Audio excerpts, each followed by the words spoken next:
Hello, everybody. Yo, what up? Welcome to episode 12 of the Anime Mystics podcast. Damn, 12 already? Yeah, 12. All right. I'm Roman, I am Steven Sonosuke-sama. and this episode we are going to be discussing the summer anime season. Yes. It's the new season. It's been, semi-new. It's been out for 2 to 3 weeks, depending on which shows you're watching. Unless you're Vinland Saga, in which case you put all 3 out to begin with and then go away. Yeah. All right. Tease the audience and be like, yep, we're done. Yeah. Here, have these 3 episodes. We're going to go fuck off now. Go to Hawaii. Yeah, going away. We actually have quite a few overlapping shows that we're watching together. Yes. So a lot more discussion than, me trying to fumble my way through an anime that Steve's not watching. Yeah. Although I think that there might be 1 or 2 that I'm going to try to catch up on that Roman has talked me into. So I might be checking those out. But otherwise, I agree. This is going to be a very anime-heavy episode, I believe. Yeah, not a whole lot on the video game area. Yeah. I think the only other thing we might have to talk about is the Kyoani fire. Yes. But, yeah, we'll get into that a little bit later. Right. But yeah, we got a few shows here to talk about. Mm-hmm. 8, I believe, that we watched together. Yes. I actually thought it would be more, but, Yeah. a lot of these are very meme-worthy. Yeah. So I see you picking up a few of them later on. Yeah. Yeah. I think that once the internet gets a better hold of it, too, and some of them establish themselves a bit better, I might start picking some of these up and having a marathon to catch up, but yeah. Yeah. Hensuki and Maidens of the Savage Season, I can see you probably picking up. Yeah. Yeah, the Maidens of the, Savage? Yeah, Savage. Yeah, there you go. That one I think might have my interest, so I might be checking that out for sure. Probably not Isekai Cheat Magician. I don't. I'll pick that up. I might watch it because some people are saying that it sucks, and the more people that talk shit about something, the more it interests me. And like I said, I'm a sucker for terrible things, and I have a high tolerance. So what most people, or the majority of people, say sucks ass is probably something that I'll be interested in. It's just how it works. Okay. Call it trolling or inadvertent trolling. It's just how I roll. So I'll probably end up checking it out. All right, then that's 3 he might pick up later. Yeah, totally. I think you also said you might check out Uchimusume. That's the if it's for my daughter, I'll even just feed a demon lord or something like that. Yes. Yeah, yes. That's the cute anime of the season. And so back, maybe a year or 2 ago, I was really big into Sweetness and Lightning, and I thought that was really adorable. The dad doing everything he can for his daughter, and so if it kind of sounds like that, just reading the title. So if it's anything like that, I'll probably be into it. So. Yeah. I've never seen Sweetness and Lightning, so I cannot confirm. Okay. It was heartwarming. It was really cute. I heard good things. So, yeah. But we should probably get into what we're actually going to talk about. All right. So I'm going to start by doing 2 honorable mentions. The first one is to the elephant in the room, which is it wrong to pick up girls in the dungeon? Danmachi Season 2. Right. Because even though I'm caught up, my compatriot here, my comrade, is not. So he's got some homework to do. And he needs to watch the OVA. Because he needs swimsuits in the middle of a dungeon. I mean, I have it on Blu-ray. Yes. And I have the Sword Oratorio one on Blu-ray. Oh, wow. Yeah, I haven't even seen that one. I think I might have the OVA on Blu-ray as well. Nice. So I have them. I just got to watch them. Yeah. So we might double back. I mean, if Roman can't get to it, I mean, you guys have seen Hestia. You know Hestia. You know she's adorable little bucket and a boob ribbon. And so hopefully we get to it. But if not, I'm not going to sweat over it. We have more than enough isekais this season. Yeah. So we don't get to Danmachi. Oh, well. Yeah. But other than that, my next honorable mention goes out to JoJo, because I know that I've been following JoJo, for a while now, and Roman I don't believe is, but no. I still just wanted to mention it because they put out the episode at the beginning of the month, And then they haven't done anything because they're going to give the Part 5 series finale, Part 5 series finale, I believe this week on the 28th, and it's going to be an hour long. And so I just kind of wanted to throw that out there for people that were interested, or the JoJo guys in the group, that's what's going on, and to kind of acknowledge it. I did read a bit of the Part 6 manga. I think I got to about where Jotaro shows up. Spoilers, kind of. But I'm going to leave it at that. So I'm curious to see if they'll do a trailer for Part 6. But we'll see. You know, it's been a journey and a half. I think I've gone through almost like 3 jobs from when I started watching JoJo actively to like right now getting to the part where I was reading the manga, Part 6. So it's been a journey and a half. So yeah, that's an honorable mention. The finale of JoJo for Part 5 will be this week, so July 28th. All right, July 28th. And basically the end of the month. Pretty much. And it'll be an hour-long wrap-up, so yeah, I'm looking forward to it. I've gotten this far, and like I said, Part 5 was a good surprise. I wasn't expecting it. I was kind of disappointed with Part 4. Even though I love Kita as a villain, Part 4 overall was just kind of eh. But Part 5 actually was pretty good, and I was caught off guard by it, so nice. I'm looking forward to that end. It's always good when you're surprised by the season. Yeah. Better to be surprised than disappointed. Definitely. So, with that being said, the first one that I have that we're going to talk about yes, is Demon Slayer, since that one's a carryover from last season. Right. We're on episode 16. Okay. Next week will be 17. I'm pretty sure this season is just going to finish off with this whole arc with the mountain and the spider demon people. It's 24 episodes? 26. 26. It might end at this arc, I think, might end at 24. That's my guess. And then we'll get a couple episodes of something else. Okay. That's my prediction. Interesting. With the way it's going, because they did 2 episodes just to kill that one, the female, and they still got 5 more to go, or 4 more to go. So, yeah. You know, I thought that the Spider Mom was gonna get like a face turn, and it was like, oh, she's not evil, she's actually good. And I was like, nope. Then she snapped dudes' necks, and I was like, okay, that's it for her. And you know, I actually thought it was pretty wild or intense, or however you want to describe it, with Tanjiro's reaction. And I was all like, yo, he is gonna snap. And it was all like, no. This boy is like always in control of his emotions. Like, I don't think to date we've really seen him get like super angry. Correct me if I'm wrong. The only time he really got angry was, well, I don't know if it was his, like, the most angry he can get, but that was when Inosuke was beating up Zenitsu when he was trying to protect Nezuko. Yeah. But I think that's the closest we've gotten to seeing him really angry. Hella pissed, yeah. I mean, he broke Inosuke's ribs. Right. But, yeah, so it was interesting character development, I think, and it really kind of fleshed out Tanjiro that in this fucked up world that it's not easy to, like, break him mentally. And so, you know, and like I said, back when I first started watching it, I was like, oh, he's kind of a wuss, man. But it's like, no, he's kind of coming out into his own. You know, he's handling everything. He's handling his business. And I believe it's a Shonen Jump series. Yeah. And so I find him, again, not being as obnoxious as, like, an Ichigo Kurosaki from Bleach, or a dumbass Goku, or stubborn Luffy Naruto type. I'm sorry, Boruto's dad. And they need to do a series about that guy. They really should, man. I bet he has an interesting story to tell. Maybe. With like 100 and something filler episodes. Oh, man. So I think that showing Tanjiro, and he won't take anyone's crap, he won't back down from a fight, you can't really push him around.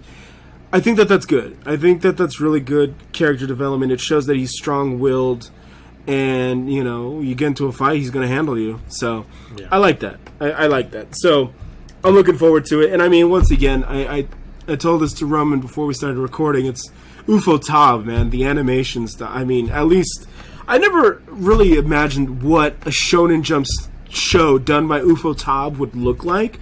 But now it's like, alright, can More of them Uvotop need just to do do it. everything, you know? Yeah. Uvotop should just do Mom and her 2-hit attacks, you know? That'd be nice. Yeah, they should just do that. I don't think they'd have any sunbeams. Yeah, right. So, I kind of liked how Tanjiro kind of showed her some mercy yeah, when he saw that she was pretty much accepting her death. yeah, she was just done. He showed mercy and made it painless for her. Right. I liked that. I thought that was pretty cool. Yeah, it's just, he's not a dick. He's not, vindictive or anything. It's just, But he's kind of shown that throughout anyway with the demons. He kind of humanizes them a bit yeah, when he kills them by showing them respect. yeah, right. That's So- that's the best way to do this. It's not really showing mercy because he still offs their head, but Yeah. he does give them a bit of their humanity back. Yeah, So, and I like that. He's a really good protagonist yeah, compared to like other Shonen Jumps. They're pretty much all the same character, just more or less. different aspirations. More or less. More or less.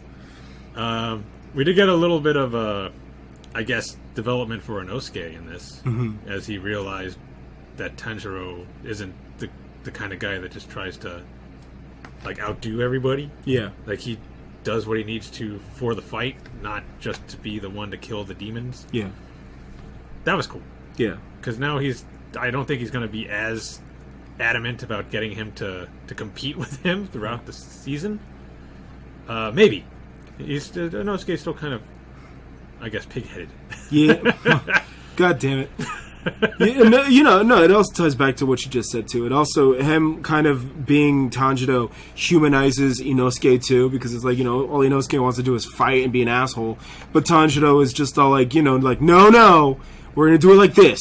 Trust me, it'll work. And then Inosuke kind of relaxes, he chills, and then he starts to follow Tanjiro's lead. So it's kind of like that respect humanization that Tanjiro does to others is rubbing off on Inosuke, and he's becoming less of a bore and becoming Right. more human again. So, Right. yeah.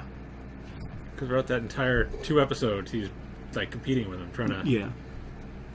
I did this first. I saw the strings before you did. I Yeah. knew they were there. Yeah. Stuff like that. Yeah. Now he's just like, I get it now. Yeah. I see why he's doing things the way he does. Right. So, yeah, it's pretty good. And since the last time we've done this podcast, what has Zenitsu been doing? Just nothing. He's looking for Nezuko. What are you talking He's looking about? for Nezuko, and I'm here like, bro, just go to sleep. My whole question throughout that last episode was, why doesn't he just listen? He's apparently got really good hearing. You can't hear them fighting? Like, you can't hear that demon that's sneaking up behind you? You said you could hear people when you're asleep. How are you not hearing any of this? They haven't said anything about his hearing being, like, messed with in the forest or the mountain, but I know Tanjiro was, for a little bit, saying his smelling was kind of messed up. Mm-hmm. But there's no excuse for you, Zenitsu. You're just not paying attention. That's your boy, man. That's your boy. Yeah, that's why I feel like I can give him some crap. He'll come back. Good. He'll come back. I'll look forward to it. I'll give him a little bit of leeway. He's still kind of annoying, but we'll see. We'll see. It's almost like Inosuke and Zenitsu are like both kind of irritating me, but it's kind of like Tanjiro is bringing them in and like making them less of a bunch of wusses. So yeah. From what I understand, Zenitsu changes a lot throughout the series. Okay, well that's good. That's good. I don't think we'll get to that this season, but Of course. from what I understand, from what I've read from other people's comment sections, he does change a bit. Well, Ufotop can't keep this going, man. They need to go finish Heaven's Field Part 3, so... Yeah, they got to get out of debt. That too, they need to pay all those taxes. Oh, man. But again, I like the designs for the demons, again. Yeah. They're really good designs. Yeah. And I hate spiders, but still, the powers are kind of interesting. True. It's really clever and interesting, and it's, once again, it's not typical Shonen Jump stuff. or anything like that, you know. And especially when we live in the post One Piece world where they're always coming out with bizarre, more off the wall powers and super abilities. It's you know, you see this in Demon Slayer too. It's like, wow, okay, all right, interesting. And then on top of that too, you also noticed it too, where it's all like Tanjiro is water, but Zenitsu is lightning. Yeah. And it's like, I don't know what Inosuke did. I don't know if Inosuke has an element. Beast. Just He's beast. Okay, beast it breed. is. Beast power, there you go. But that's good. That's fine too, because again, that's a different take, you know? It's like, what is he going to be? Earth? You know, no, it's beast. Okay. Okay. In a way, I guess Clever. you could say that's kind of like Earth. Yeah. Because he does kind of stay close to the Earth. Mm-hmm. But not like, you know. Yeah, so we'll see. We'll see. I haven't written them off just yet, so we'll see how they develop. Yeah. We still got the other two, was it Gizu and that one girl coming? The two higher ranked demon slayers that are supposed to go to the mountain to help. Okay. I think Gizu was the one that helped Tanjiro and Nezuko in episode 1. Or was it 2? It was like one of those. I think it was 1. Yeah, I think it was 1. I think it was first episode, yeah. He was the one that ran into them. Yeah. That was trying to kill Nezuko. Yeah. So he's the one that's going to the mountain with that other demon slayer. Cool. So it could be the first time they've seen each other for like a couple years. Yeah. Wonder if he's ever like asked that dude who trained him how he's doing. All I know is that dude, the one that rescued Tanjiro in the first episode, is voiced by Sakurai. So, yeah. King Arthur from Fate. Cloud from Final Fantasy. Nice. So, you know, them. That's all I can tell you. So, we'll see. We'll see. Yeah. We'll see what he does when he shows up again. And we'll see what Nezuko does, because right now she's just in her box again. Yeah, it's like, where'd Nezuko go? So, like, well, there's more to this show than fan service. It's like, alright. Nezuko hasn't even been fan service. I know. But, you know. I hope nobody's been saying that. No. There ain't no waifus, you know, some of these guys don't watch these shows, so. They turn into Zenitsu. Yeah. Nezuko! They're in the comment section, like, Nezuko! Nezuko, where are you? He's great. Yeah, he has his moments. He might just, like I said, I think maybe I don't like him because he's the most honest character. He reminds me of everybody, all the normal weebs, everyday weebs. He might just be the one that's the most realistic. Yeah. So yeah. Oh, what is it? One of the 12 top demons are in this forest. Oh yeah. Yeah, that the female demon mentioned that one of them's there. I'm pretty sure it's the father, as they call him. Pretty sure it's him. Okay. Yeah, I don't know. So I'm like I'm interested. We'll see. I want to see. You know, it's what's coming next. You know, that's a good sign of a good show when you want to know what's coming next. And I don't really have like aspirations or ideas. I'm like, all right, what you got? Let's go. What you got? So. Give it to me. Yeah. I'm like, all right, what's the next one? Let's go. What's the next one? I thought the Taisho secret thing was funny when Inosuke can't get my name right. Yeah, it takes him 9 tries to get the name right. Yeah, and he finally called him Tanjiro. He's like, oh, I got it. Yes. Yeah, I thought that was funny. That was pretty good. I think it's it for Demon Slayer. All right. Unless you have something else. No, I'm ready to go. So, next up, we have Are You Lost? As I've said, I'm always lost. Yes, but are you stuck on a deserted island with 4 kawaii as fuck high school girls? Unfortunately, no. No. And let's be honest, if any of us were on the island, we'd already be dead. Yeah. I would be. I'd be that one girl that's like, I don't want to eat the bugs. Get that away from me. And ate the jelly. Yeah. That would be me. Although I would not have recommended that we do rock, paper, scissors to see who eats what. So let me ask, did you ever play the game Lost in Blue on the DS? No. So that was based off a Japanese series called like The Survival Kids or something. And it's basically like an RPG simulator where you're literally stuck on an island. And the goal is to survive and get off. Okay. And so you run around, you pick up sticks, you make fires, you get a stone and you make a spear. You go to the river and you spear fish. And it was for the DS, and so it was on the stylus. So you would use the stylus and you would tap the screen and they would spear the fish. They made 3 games. I think I have all 3 of them. Oh, wow. And so when I heard about this concept and I started watching, I was like, this is Lost in Blue, the anime. But with cute anime girls. With cute anime girls, yes. And it's always, the opening always kills me when they're dancing, and I was like, aren't you guys like on the verge of death on a deserted island? Why are you guys doing idle dances? Drinking each other's pee and everything. Yeah, drink was it the fish blood? Oh man. That was my thumbnail for the first episode, her drinking the fish blood. Poison testing vegetables on their ass? Oh my god. Like I said in your post, she asked for it. It's just... She was the dumb one. Like, let's test them on our butts. Okay. And now she's got like some welt on her butt cheek. Well, you know the test worked. So yeah, but I don't think she'll be asking for that again. Oh, asking. Yeah. I'm sorry. Anywho, moving on. Yeah, it's pretty fun. It's cool that it's 12 minutes long, but it's also kind of like, man, this should be a show that should be a full 24 minutes. But yeah, it almost makes you wonder if any of these things actually work in real life. But at the same time, too, most of these animes nowadays are more grounded in reality, or at least they consult an expert or something. Or like in the case of Golden Kamui, they talked with a historian who was familiar with the people, the Ainu people. So if they're talking about it, I would almost assume with certainty that it's accurate or it's correct. So well, I know with my vast knowledge of Bear Grylls, I've called a lot of the stuff that they've said they were going to do. Just eat cicadas? Yeah. She just grabbed one out of midair and just stuffed it in her mouth. It's like, God damn it. Or when she gave the other girl saliva and she's just like, oh, that's a locust leg. Oh! First kiss tastes like locust. Show's great.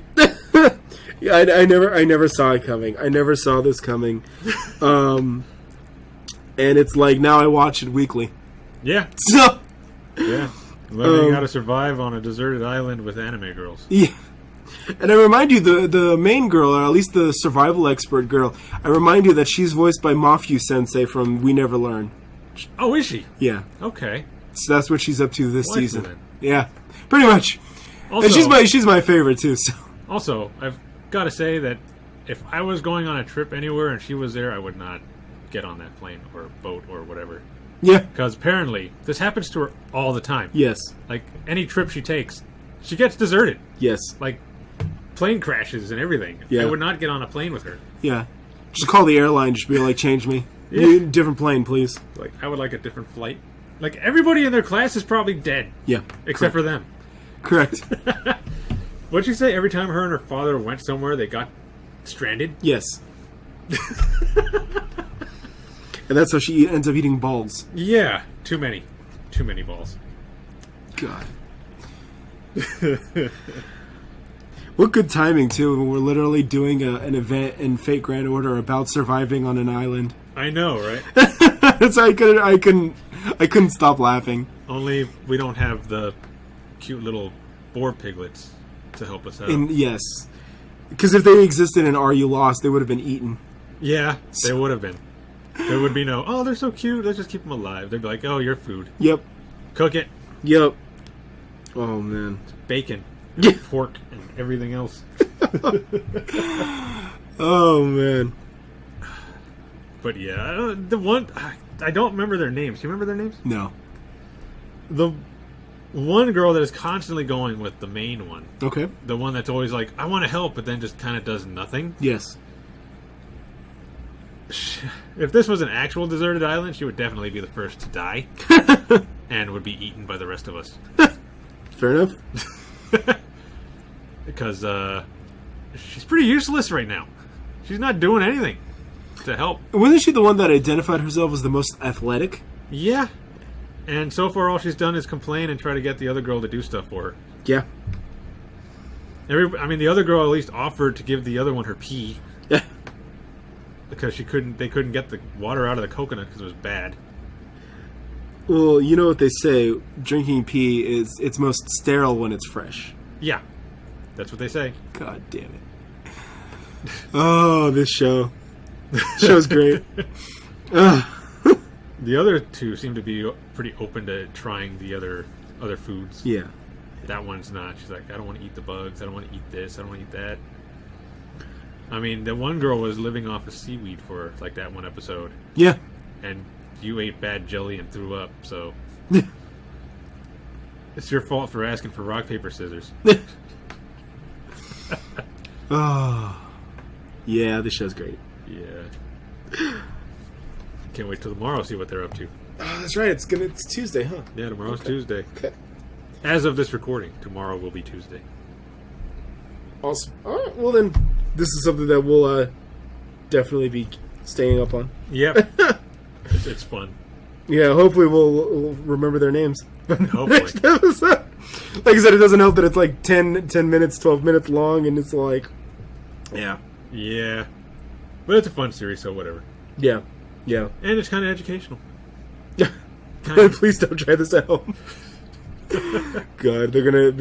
I can see the headlines in Japan and the Japanese newspapers now, how there's a increase in like people going to the hospital for overeating cicadas. Just pop the head off and eat that little piece that tastes like shrimp. Oh my God. I could not do that. I had a friend throw a cicada in my room once when I was in Louisiana. Oh, really? You know those things scream? What do you mean scream? Like the noise they make sounds like a scream. Yeah, well, yeah.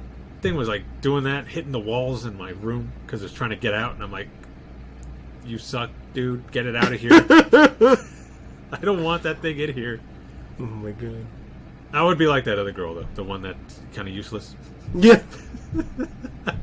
I would not eat the bugs. I would not, unless I was like hungry enough. Give me like starve me for long enough, and I'll eat the bugs. But until then, I'm just gonna try to fish. There you go. Practical. I'm surprised I haven't tried that yet. Make a spear or something. Yeah. Maybe take one of their clothes and take some of the string off of it and to make a fishing hook, a line, and stuff like that. I mentioned that in my last reaction. They should do that. You think that'd be the first thing they try? There's plenty of sticks. Well, maybe what's her name's looking for balls to eat. Or eat the crabs. Yeah. There you go. Anyway, yeah. I could rant about that for a while.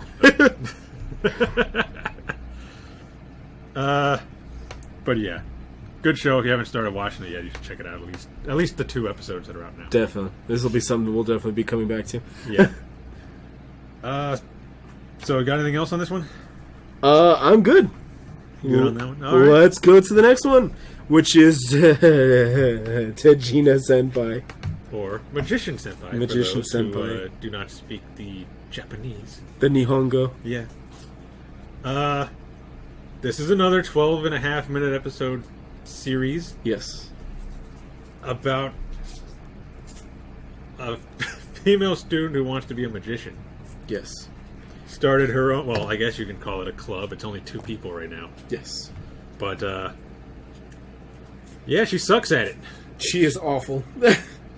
So, I have to admit that I've seen clips, or I'd seen excerpts of the manga for almost years now. You know, like, people turned it into memes and everything, and I've seen some artworks, and then they announced the anime coming out, and I was like, really?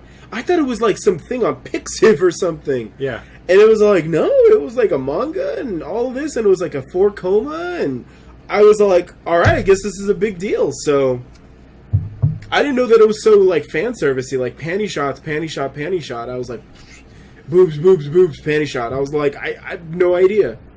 I'm not complaining, though. No, not at all. I'm quite pleased. I'm extremely happy that this is what turned out. The only thing she's really good at is putting herself into suggestive situations. Correct. And I think that's what like I told you before we started recording, some people got turned off by it. They're like, this is dumb. And I'm all like, did you watch Dagashi Kashi? Same level of dumb. You Is know? it? Yeah, pretty much. They're both dumb. Huh. Okay, So- I might have to... I have the first season to that, too. Hotaru from Dagashi Kashi, she's pretty dumb. That's the purple-haired one. Yeah, the main character. The main heroine, I should say. I have a figure of her. Oh. There you go. Okay. Yeah, she was obsessed with candy and convenience store, like, trinkets and stuff. Whereas this one, Tejina-Senpai, she's obsessed with magic and magic tricks. Mm-hmm. So, I feel like you can get more out of the magic than the candy. Well, the other thing, too, is that they're both oblivious. Oh, are they? And that's their gimmick, is they just don't know what's going on. They can't read the situation. Yeah, and they're both just like, oh, isn't this cool? And they're just obsessed with what they think is cool. And so, yeah, it's kind of the same heroine thing, which is fine, because I liked Tagashi Kashi. I saw both seasons. Yeah. So, yeah. Works for me. I'm okay with this formula. Yeah, I'm fine with it. I'm cool with it. And it was the same thing, too, with Tagashi Kashi as Tejina-Senpai. It's all like, here, let me have this bottle of water. What's the worst that could happen? Oh, no, it's spilled on my blouse. Now my shirt's wet, and you can see through it. Yep. And, hey, man, if the formula ain't broke, don't fix it. Yep. Worked for Tagashi Kashi, it'll work here into Magical Senpai. Yep. It's already working. Yes, it is. For most of us. Just don't give her your yen. Don't give her your paper money, man. Yeah, don't do that. It's You're not going to have it afterwards. It's not going to end well. Or you'll have 2 pieces. Yeah. So, and then in the most recent episode with her sister, the older sister is the teacher. So I think it's picking up. It's like, what, 2 or 3 episodes now? Tomorrow will be the 3rd episode. Tomorrow will be the 3rd? Yeah. I think it's picking up already. No, wait. Tomorrow will be the 4th episode. Yeah. Yeah. So, it's getting good. It's getting good. I think it keeps getting better and better. I mean, I don't know how much further they can go with panty shots, so it'll be interesting to see the scenarios that they create to push it. But going by the theme, we're going to get 2 more characters and an advisor. So, who I think the advisor is voiced by Takahashi Rie. Excellent. Yeah, so that'll be fun. This is going to be good. So, yeah, no, it's interesting, and I think that this is going to be probably at like Crunchyroll Expo. I wouldn't be surprised if there's going to be like a bunch of Magical Senpai cosplayers. I mean, if they're not putting themselves like in ropes or anything, then they're doing it wrong. All right, I'll tell them. We'll go over to the dollar store and buy a jump rope and just be like, I want to take your picture, but can I just tie you up in this rope? Don't do that. I do not condone that. That's bad. Do the coin trick. Watch them be like, sure, can I borrow $10 real quick? Nah, I don't want you to do that one. Nah, never mind. Let me just get the picture. Give you $10 of Monopoly money. Yeah. Oh, man. So, yeah, I see this being a common cosplay. Yeah. So, Assistant, he's already done with her. Yeah, he's been done since episode 1, man. He's been like, I'm done. I'm out. I checked out. I don't think he was completely done in episode 1 because he was okay with her potentially asking him out. Yeah. And then he was disappointed when he got hit with a coin. I think that's when he was done. That was it. Now he's just like, stop it already. Yeah. And I agree now. Now it's all like, okay, we've seen them interact now for 2 episodes. Now it's like, I'm ready for the next group of characters. Because it was like, we saw them interact, and then the sister came in, and I was like, okay, this is getting good. And now it's like, okay, I want to see more characters now. Well, we're going to get 3 more at least. Excellent. So, just when are they coming in? Yeah. And what a way to end the episode with bird poo. Oh, God. Yeah, that one, yes, that got memed already. I'm sure it did, because it did look like something else. So yeah, go watch this show. It's fantastic. It was funny how she started crying after that, though. Did they have to end it on her crying from the bird poop? She's always trying to catch pigeons. Stop trying to catch pigeons. Just because you keep losing your doves. Oh, man. Yeah, it's a wholesome show. It's about magic tricks, I promise you. Yeah, you'll learn something. Yeah. That's the theme of this season. It's like, Are You Lost? Teaches you survival, and Magical Senpai teaches you magic tricks. It's all wholesome learning this summer season. I mean, she's already teaching Assistant. He knows a few tricks. Yeah. Much better than she is. She gets jealous, too. Like, yeah. Oh, that's the other thing, too. Her arrogance and how she's always like, I'm going to be superior than he is. I'm going to rub it in his face how much better I am than he is. Oh, that doesn't really work. You go ahead and do that. Yeah. That's what makes her funny, though. Yeah, it does. And she thinks she's like some great magician. Yeah. Just, if it wasn't for her stage fright, she'd be a top magician. God damn it. Oh, God, when she drank all that water trying to do one of his stage fright remedies, and she got sick because she drank a whole bottle in like a second. Yeah, literal toilet humor. Yeah. Haha. Oh man. Yeah. But yeah. Yeah, it's a good series. Yeah, it's good. I'm enjoying it. It's a good series. Yeah. So I think that when we come back for the next episode and more shenanigans have happened or the new characters have been introduced. Yeah. Oh yeah, don't forget that we're not going to be coming back till after Evo. Oh yeah. So we'll get to that. So yeah, but keep that in mind. But yeah. All right. Closing thoughts. I like it, and until I see the other two female characters, right now she's waifu for that show. We're gonna keep going. Yeah. All right. So then next up I have to discuss is one that I didn't even really see coming. I you no idea, but someone recommended to me because they kept tagging me in it. But it's called Vinland Saga. Yes, I have a manga volume of this. How old is it? Pretty old. I bought it a few years ago. I've been hoping they were going to make an anime for it, and then they sprung it on me like a couple of months before the season started. I'm like, wait, they're making this? How come I'm just now hearing about it? And then they released 3 episodes, and they've been on hiatus since. Because, I mean, they released 3 episodes. Yeah, man, it's hard work. Yeah. But for those who don't know, it's about Vikings. Yes. Which I don't think I've ever seen a Viking anime. Same. Yeah. So that's already different right there. Yeah.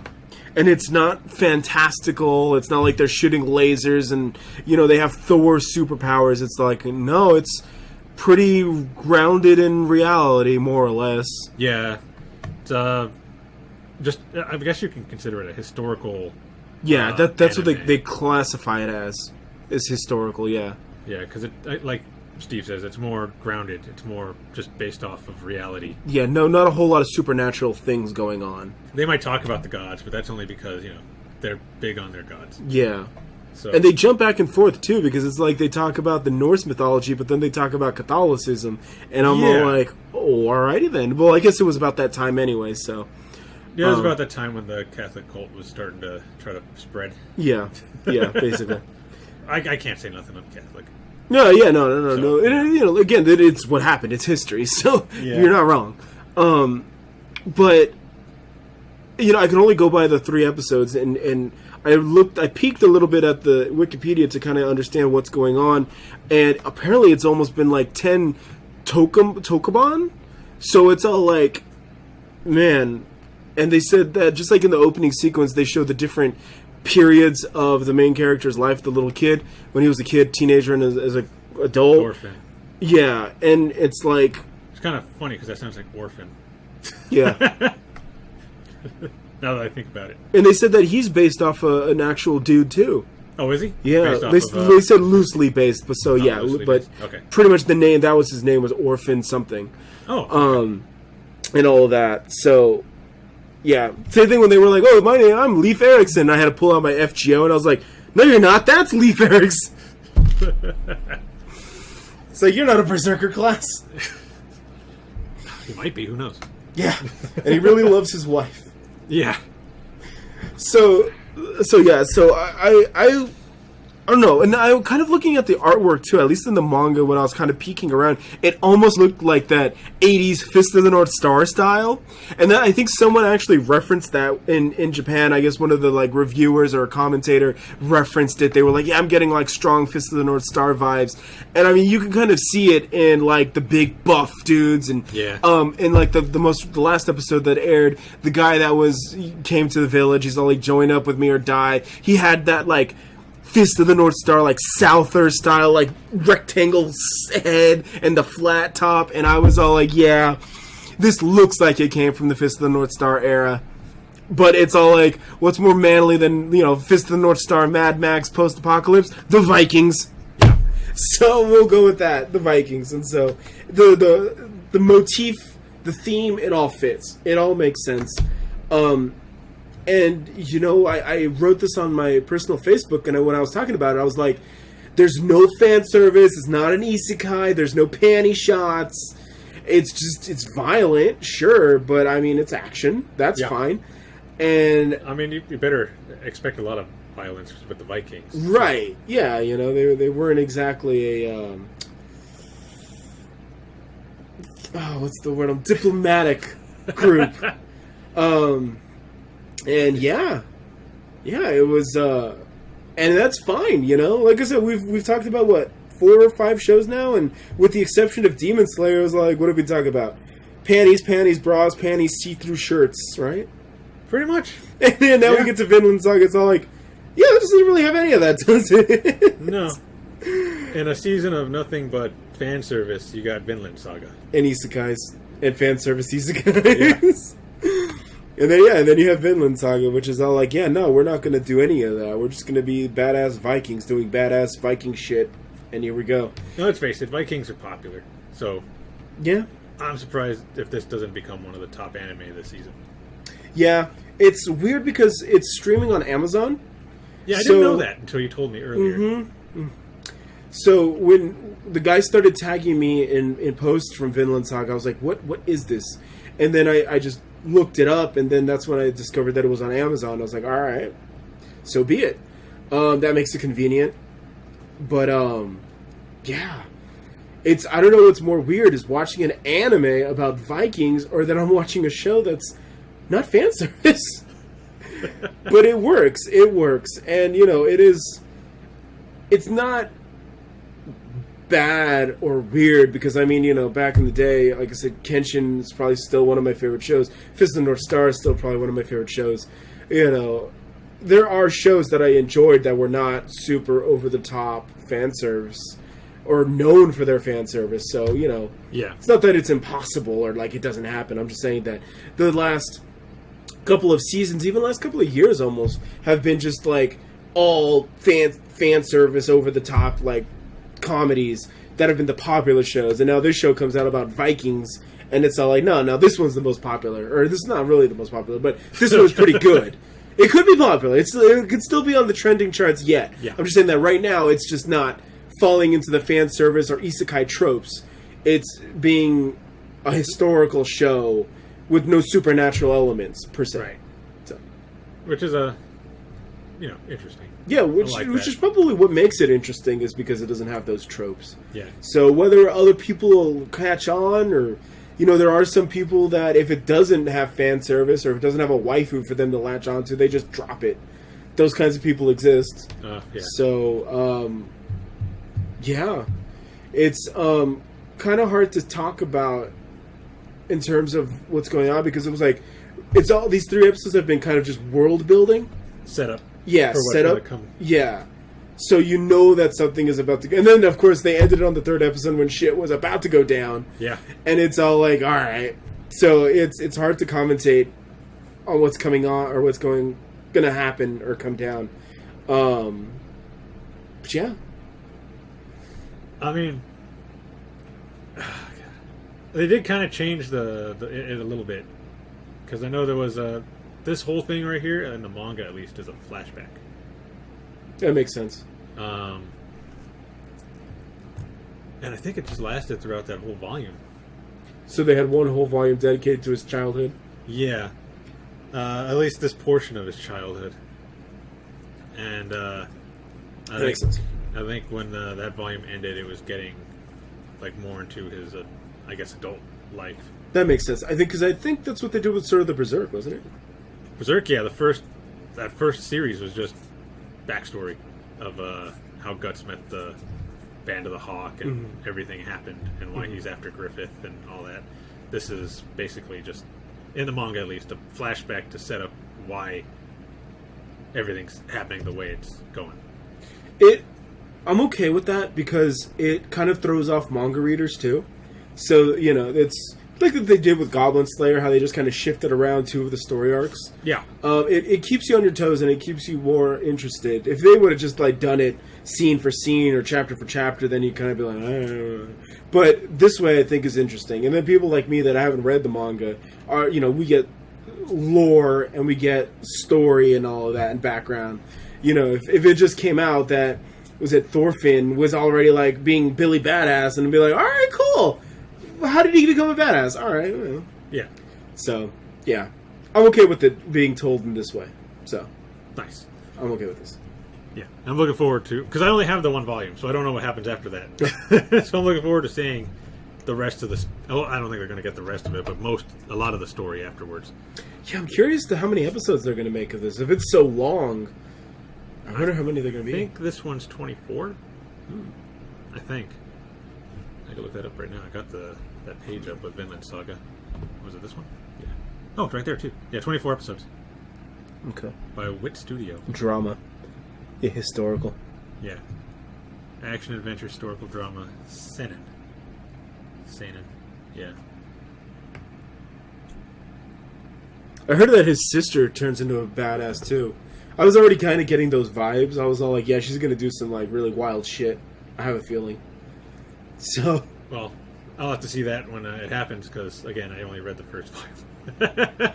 All right. Did not get to Badass Sister. So we'll be surprised together. But she was pretty cool with what they showed of her. Yeah. She held down her own. Yeah.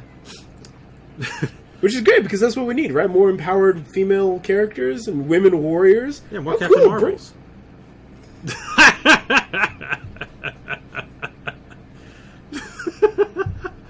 This is the last podcast. Remember? Sorry, go ahead. We're not talking about Comic-Con, huh? Interesting. I actually didn't even know what was going on until I saw a few articles about it the other day. Same. I didn't know about it until Saturday. No, Friday afternoon, Friday night. I was like, oh yeah, it's Comic-Con. All right. Yeah, I think it was when I saw the Marvel Phase 4 stuff. I was like, yeah. Oh, Comic-Con's going on? Usually I see commercials. Yeah. On Sci-Fi yeah. channel. But I hadn't seen anything, so it caught me by surprise that it was even going on. Well, you know what? Since you're talking shit, I'll say that Ylva from Vinland Saga would beat up Miss Marvel. Captain Marvel. Maybe. Out of here. She would be worthy enough to take Thor's hammer. Vikings. Probably. I mean, from what I understand, in the fourth Thor movie, Jane Foster is going to get the hammer. So. Yeah, we're not going to talk about that. That's not what we're here for. We talk about weeb shit on this podcast. On this channel, we do weeb shit. And then she can ask Spider-Man if she has something for him. Oh, oh man. And we can get another dojo. God. Oh. You have anything else to comment on Vinland Saga? Just that I'm not looking forward to the next episode. Not in the way that I mean, I don't want to watch it, but in what's going to happen. That's all I'm going to say. All right. What if they give you another 3 episodes and they're all like, all right, we're going to fuck off now? What if they do it like that? I actually might not mind. Okay. Because it's still going to end the same time. Yeah. Just that they're going to take 2 weeks off. Okay. So I wouldn't mind if they gave us 3 episodes at a time and then took 2 weeks off and they gave us another 3 episodes and then another 2 weeks. Because, I mean, I would have hated if it was like Katana Gatari where they did 1 a month. But if it's 3 every couple of weeks, then yeah, I'd be okay with that. Okay. Well, this is one that we'll definitely keep an eye on. Unless they did a cliffhanger on a really bad spot and then I'm like, man, now I gotta wait 2 weeks? Well, you can go kill time with Captain Marvel. Ha! I could, yeah. Alright. Moving on. How many kilos are your dumbbells? I don't lift dumbbells. They're not heavy enough for me. Oh, wow. Do you even lift, bro? No. But I should. Yeah. So you could turn into, was it Machi? Oh, God damn. So, alright, you guys were talking about the show, and I knew about it because it was getting announced, and it was like, oh, look at it. it's adorable girls, and I was like, oh, they're doing workout stuff. And I was like, oh, I had no idea that this is what it was going to become. Like, God, I'm even finding it hard to talk about this show because it's like there's no theme. I don't know, like it's all over the place. It's not even bad. I love it. It's great. It's hilarious, but damn, it's all over the place. I think I like the teacher though. I think the teacher is my favorite character. So it seems like we agree on something. Yeah, I really like the teacher. Because I declared her waifu in the last reaction video I did. Oh yeah, she's waifu. She's best girl. That's fair. Teacher. The teacher is fantastic. It was when she first showed up, and it was all like, "Oh, were you overweight?" And it's like, "Oh, do you want to die?" Oh, that was when the guy was asking her, "Do you play any sports?" Yeah, and she's like, "No, I don't play any sports, and I'd hate to admit it, but I've been gaining weight, and I want to, lose some of it. And I've tried working out at home, but my entire body hurt." And what was her name? Sakura? Yeah. It was like, oh, I understand how that is. My mom always told me that it's always harder for your injuries to heal when you're older. And that's when she says, "Do you want to fight me?" After episode 2, I don't think the teacher wants to fight her. Yeah. After she pushed to the punching bag. Yeah. But the sandbag, yeah. That was funny. That was amazing. I think right there, the teacher, boom, right to the top. Right to the goddamn top. I have never heard a teacher ask a student if they want to fight them. Yeah. That's what I'm saying, man. You can't predict this anime. You can't. Just don't come in with any expectations. And even when you think you figured it out, it's the class president, the perfect girl, is obsessed with muscles. Got a muscle fetish. And every time they say muscles, I always just think of Skullface Honda-san, the bookseller, because when he was trying to sell the Boy Love manga, and he's just like, muscles on muscles. I keep hearing that, and I'm just like, I keep thinking of Boy Love bar muscles on muscle action. And I'm like, what the fuck am I watching? What is this show? And why can't I stop? And then the Arnold Schwarzenegger, where they recreated Commando, and instead of using Alyssa Milano or a little girl like they did in Commando, they used the monkey. But she was still dressed like Alyssa Milano was dressed in Commando with Schwarzenegger, and I was like, "This is insane. This is absolute." Was it like Bortnager or whatever the hell the made up fake name was? Yeah, I was losing my mind. I couldn't. I just can't. And there's like 6 of them. Yes. Which is funny because Commando wasn't really. Commando's not a franchise. It was just the one and done. Because it was just like a ridiculous, over the top, military explosion movie from the 80s. Explosion movie from the 80s. Yeah. But it's fantastic. And by the way, I know that I just said we only do weep shit in here, but go watch Commando, starring Schwarzenegger. Go watch it. Really, it's the precursor to Predator when you think about it, because it had like almost half the cast was in there. Yeah. And then it had Sully from the Warriors. So, yeah. Warriors, come out and play! It was him. So he was in Commando. So, was he the one he hung over the cliff? Yes. Okay. Remember when I promised to kill you last? Yeah, that's right, Matrix, you did! I lied. Ah! Yeah. God damn, that was such a good movie! That's why it's in Dumbbells. So, yes. Arnold Schwarzenegger, teachers that will fight their students. God damn. Machi. And fourth wall breaking. Side pose! God damn it. And and on top of that, it's like I said, and I've been saying this in like the chats that I have on Facebook, that it's so crazy that I've been going to the gym ever since after my birthday. So ever since June, I've been going to the gym almost daily. And I focus primarily on the elliptical, even though I have been starting to work in the weight machines. I don't do dumbbells, though. I don't do dumbbells because I'm not comfortable with it, I guess is the best way to put it. But because I appreciate the machines, because it's like if I lose my grip or I just like bust myself and I have to let go, I'm so paranoid I'm going to drop the dumbbells on my stupid feet. So that's why I prefer the machines. If I fuck up on the machine, at least it'll just fall and it'll make a loud clang noise. But if I drop the dumbbell, you're gonna make a loud It might fall on my foot or someone else's foot, knowing my luck, and it's just going to be awful. And so, yeah, I don't really do dumbbells. In the opening credits, the friend, the one that's the boxer, oh yeah, she uses the crunches machine. That machine I actually use. So I thought that was pretty funny. That's the machine that is in the anime, and that's the one that I actually do. It's a very popular machine at the gym too. It's like you gotta kind of sneak in there. And I'm always like eyeballing it, like, they done yet? They done? Okay, cool, they're done. And then you gotta like haul ass over there or sneak in before someone else jumps in on it. Try to spit on it before somebody gets to it. For reals. You have to pull an "Are you lost?" and pee on it. So remember, it's sterile when it's fresh. Yeah. But anywho, yeah, it's crazy. And then they're talking about the protein. I don't do protein. I don't do protein drinks, I should say, because I also supplement my workout with Atkins, and Atkins is pretty much protein, dairy, and like vegetables, no sugar and no carbs. Oh, that's the trade-off. So, but I mean, you can use salt and fat though. So like bacon is approved, butter is approved. So it's funny because the class president, I forgot her name, but she was over there telling the main girl, don't fry your foods and all that. And I was like, well, Atkins encourages you to fry everything.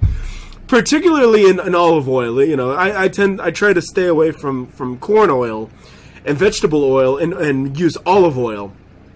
But yeah, so the protein thing is again another common theme that the anime and I share, but I prefer protein as in meats. So yeah, and then even like cheese and dairy. But I don't like get the jelly protein or I don't do a protein shake. It was funny that they said that after the workout, the first 30 minutes is the best time to have a protein shake. I found that was interesting, but still, it's the fact that most of those protein shakes are just so full of carbs. And again, I can't have carbs on this diet. And so, like I said, how weird that I started doing this whole diet and workout, and then an anime comes along talking about diet and workout, and it's weird and it's crazy. And it could also be a cultural thing too, because it's kind of like this is how they work out and diet in a Japanese style versus like our American style. Right. And yes, I did consult the doctor, and the doctor was okay with it, because I was all like, if you do keto, people say you're going to die. He's like, bro, you can die through any diet, realistically speaking. He's all like, you just got to do the one that you're prepared to live with for the rest of your life. And that's kind of where we were at. So, that's what the doctor said. But yeah, it's crazy. It's crazy. I also liked that going back to the anime specifically, the teacher was a cosplayer. Yeah. That was another thing that drew me to her, that she was a cosplayer. Yeah. It's always crazy because it's like, oh man, I hope they find out about my secret hobby. It's always cosplay. Hifumi from New Game was a cosplayer. What's her name from Wotakoi was a cosplayer. It's like, I hope they don't find out about my secret. Let me guess, you're a cosplayer. How'd you know my secret? It's like, yeah. I'm a cosplayer. I am a cosplayer, but I don't want to really talk about it right now. But, yeah. Oh, God. And, what was the trainer's name? Machi? His cosplay? Kenshiro? Or King Muscle? Yeah, not Kenshiro. Not Kenshiro. Utterly not. You are not already dead. Yeah. And then she's losing her mind. Like, who is that?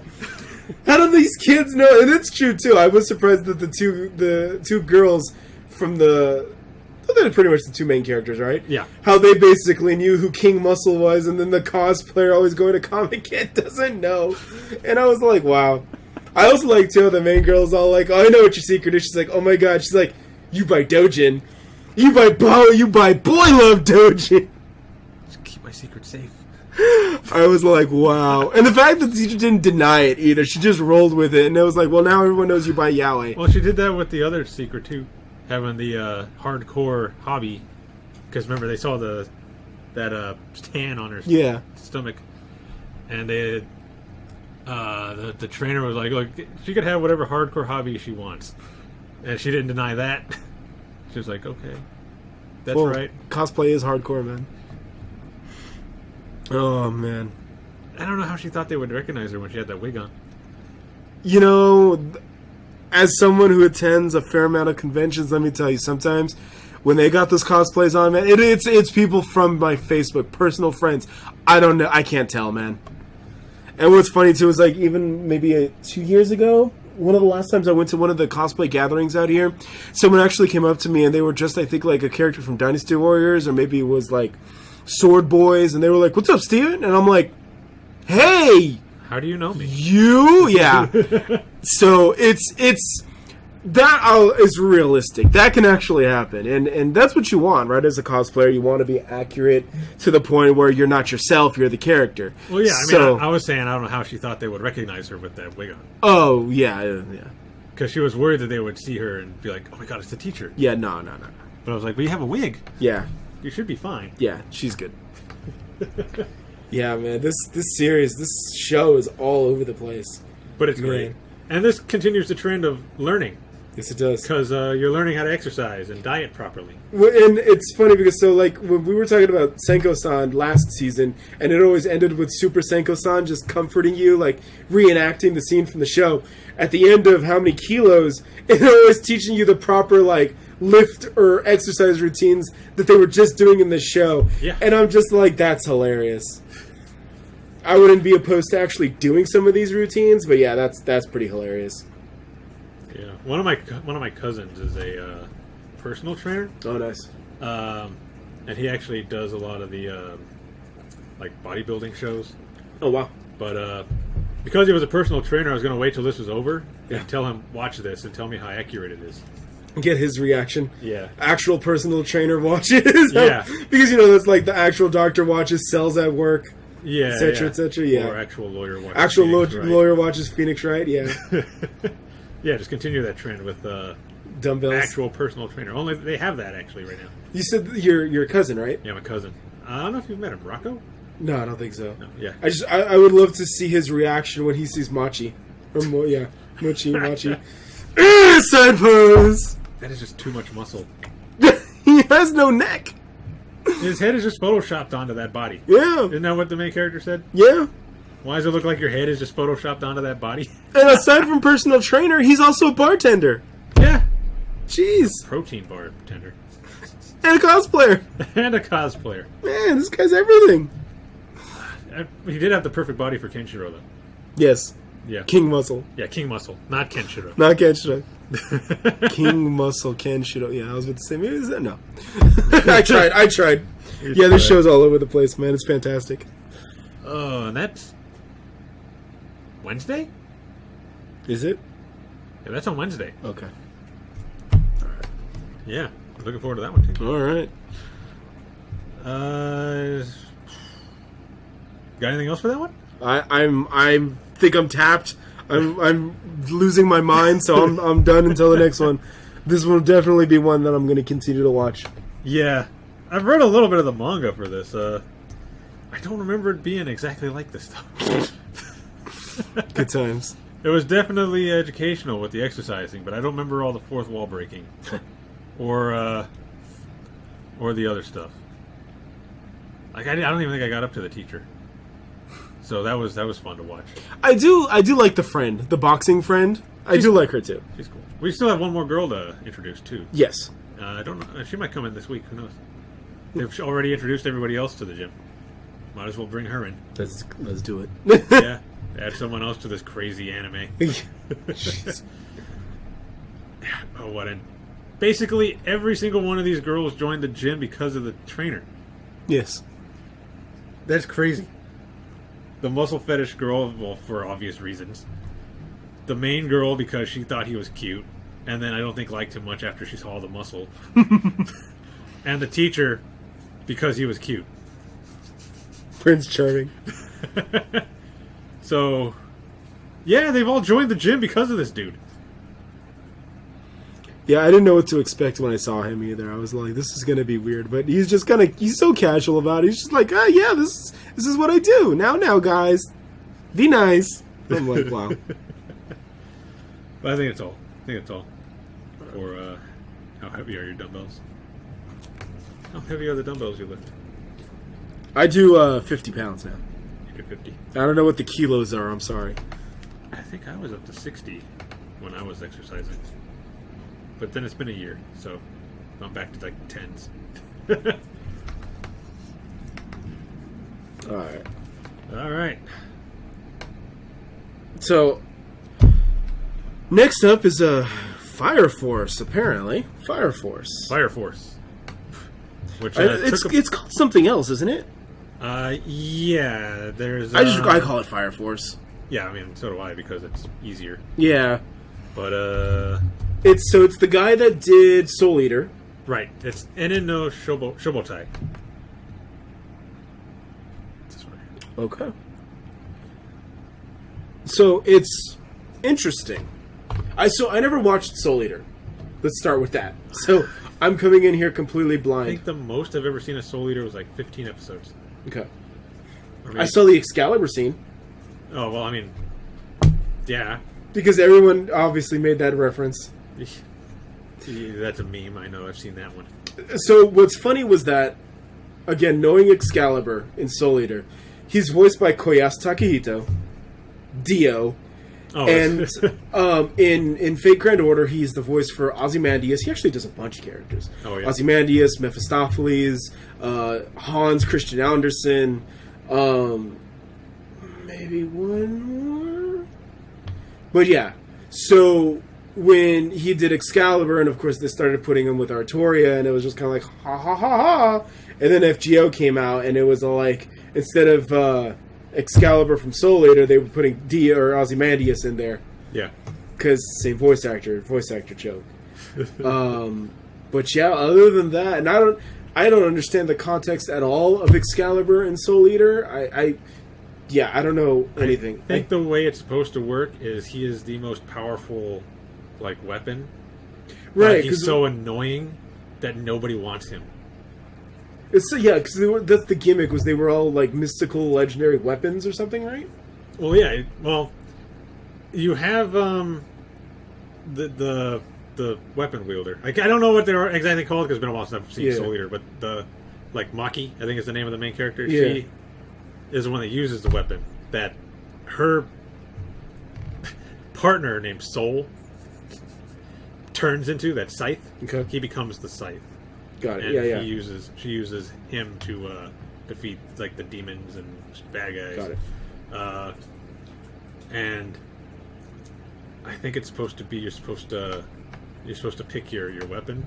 Okay. Like you're supposed to find your partner and team up. And I think it was, what's that guy's name?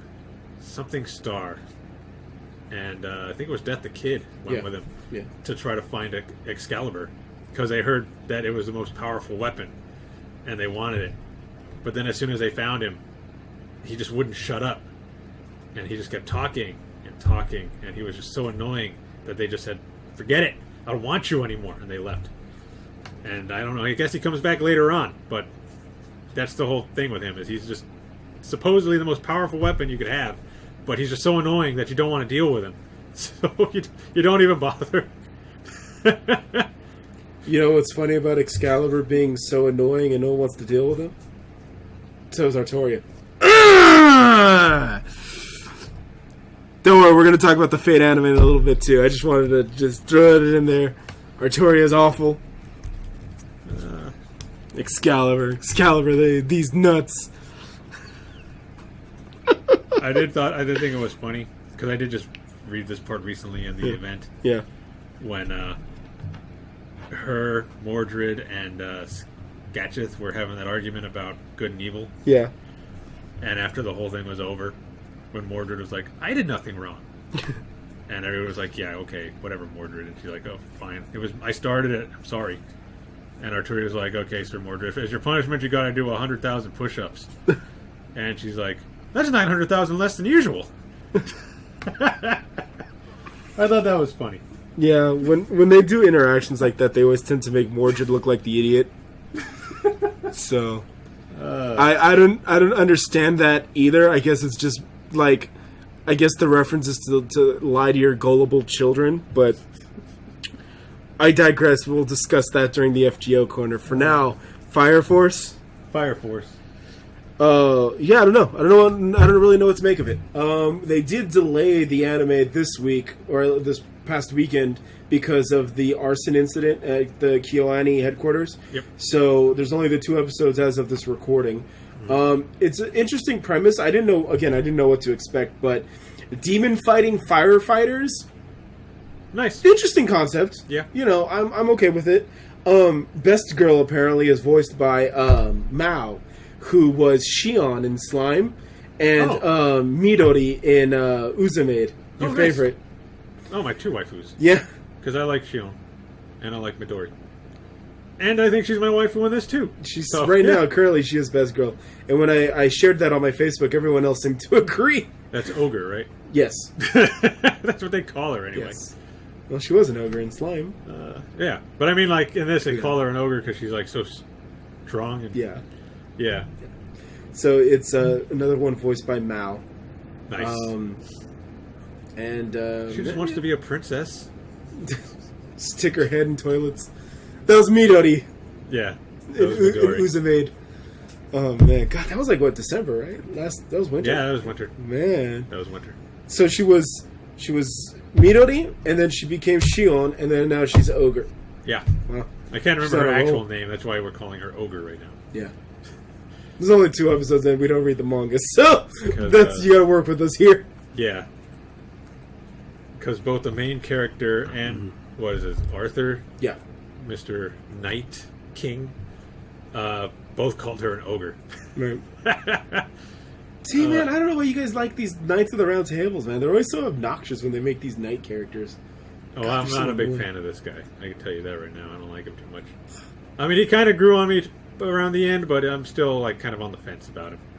Yeah, and that's the good thing too, is that the main character, again, it's the same dude that did Soul Eater, so he's doing that whole like grin and all that, and it's like it was dumb on Soul Eater, which is one of the reasons why it turned me off. And I'm sorry, Roman, I just cost you a bunch, like all your fans and viewers now, because I could just call Soul Eater dumb. But, you know, it just didn't appeal to me in Soul Eater, and then they're using that same gimmick for this kid, and I give him props that they're trying to work it into his character and the story. Like, he's not trying to always grin or smile, it's like a nervous tick. And it's like, okay, I have a little bit more patience for that, but it's still, it's I don't know, it's just dumb. I don't know. And that's just, it seems to be his style, the mangaka style. You know, he just likes his main characters always grinning like idiots, and I'm just like, Tanjiro never grinned like an idiot in the middle of a fight. He didn't need to. No. So, I don't know. That's just something that's just kind of like... Ugh. But other than that, I mean, when they actually get into the fight and the fight takes over and all that, it's fine. Yeah. It's cool. And the fact that everyone has, like, their own special capabilities and roles to play, I think is pretty good. And then the weaponry seems pretty interesting, too. Mm-hmm. So, how it's all modeled after the firefighter gimmick, again, seems really interesting. So... I'm willing to continue. Like I said, I'm not really sold on the main character. I have seen some weebs already make him their profile picture because obviously it's like, oh no. But again, they're probably the Soul Eater crowd. So, you know, they wouldn't, even if it was a legitimately bad show, they wouldn't say it's a bad show because, you know, they're fanboys. So, yeah. You know, me, I have no attachment. So, if it sucks, I'll tell you it sucks. I'm liking it so far. Yeah, so far so good though. It's pretty good. I mean, we only have, like you said, the 2 episodes. But yeah, but from the two 2 episodes have been pretty good. Yeah, and we got a best girl so far out of those. So that always helps. When all else fails, throw a waifu in there. Yeah, I mean the nun is kind of close too. So I need to know more about her. Yeah, yeah. You kind of get a little bit of her backstory. It seems in the ending theme. Yeah, but I didn't watch the ending theme because I never watched the ending theme until like the very last episode. It's fair. But yeah, I think they basically named that second character after the author to King Arthur's Legend. My favorite. Yeah. What was the name? Arthur Doyle is what they call him? Come on. And then he calls himself the Night King. It was just so annoying. Like, shut up. You're not King Arthur. Yeah, King Arthur's a woman, don't you know? Yeah. Unless you're talking about that alternate dimension. Was it not Earth 616, but the other? Earth 616. What was it? 616 is the MCU, isn't it? Yeah. And then Earth. What's Earth? What's the Marvel Comics Earth? Earth 636 or Marvel Comics? yeah, the Marvel the main one. I think the main one is 616. And so what's the MCU? It's like some really high number. I think. Okay, all right, yeah, I do not know all the universe numbers. Yeah. Like I don't go that deep into it. that's fair. There's too many. Yeah, Too many. But yeah, 616 I know is the main. okay. The main comic storyline. books. Yeah, The the comic. Okay. So yeah, so that's basically Artoria, but then you have the MCU universe version, which is King Arthur. I guess. Yes. Yeah, he's an alternate dimension. Literally. Yeah. Literally regular version and then Spider-Man 2099. Or if you want to be Peter Parker, Miles Morales, you could go that way too. No. No. So, a lot of people like Miles Morales. I haven't really read much with him in it, so I can't give an opinion about him. I just use him because he's popular. Yeah. I mean, even if he's not popular per se, he's everywhere. Yeah. So it's like, yeah, Miles. Okay, cool. What about him? Miles. All right. Yeah, we know. So yeah, that's kind of what it is there. But yeah, it's the Arthur thing, the King Arthur gimmick. It's like something that they commonly use, and again, I'm not surprised. We just talked about it with Excalibur and Soul Eater. So obviously, the mangaka, I guess, really likes King Arthur. I guess so. So Makes sense, I guess, if he's going to throw in the author of the story. yeah. Well, that's Sherlock. Sherlock. Or Arthur Conan Doyle. He did Sherlock? Yeah. Okay. I am an idiot then. Never mind. I mean, that's the reference. He calls himself Arthur Doyle. That's, Sir Arthur Conan Doyle is the Sherlock Holmes author, but Arthur Doyle and then Arthur, King Arthur, he's basically throwing them all together because he's like, watch me put all of British history in one character. See, this would have been a good time where people could have commented on my video and let me know that I was wrong about the guy's name. Oh. Because I mentioned that in my video and nobody corrected me. So what was it that you mentioned? I said that he was named after the guy that wrote the story for King Arthur. Oh. But nobody commented saying, no, that's not right. Yeah, I don't know who actually. I always figured that the King Arthur legends were kind of like, how there's no real guy who took credit for writing down, like, the Bible. So it was just kind of like legends passed down until someone finally was like, I'm going to sit down and write this.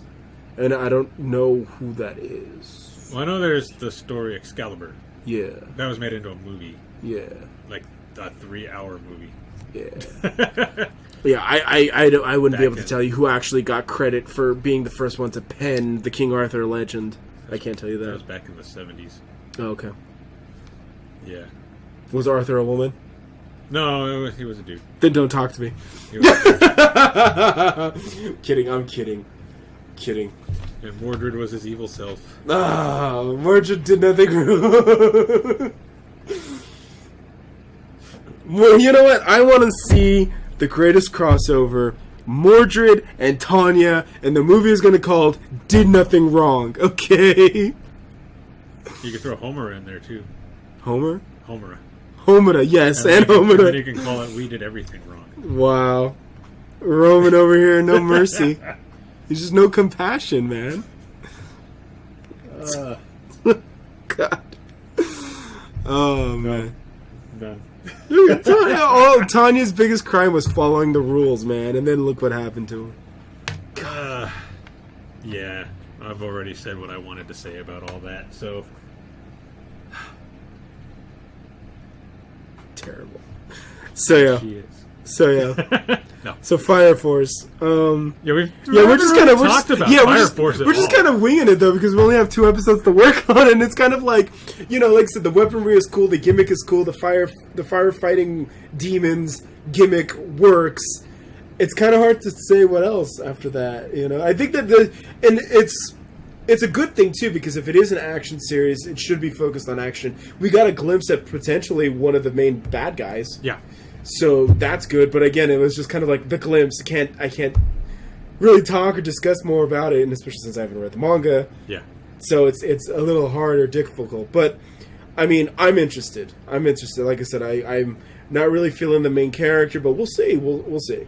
I know the only voice actor in this I recognize is the captain. Okay.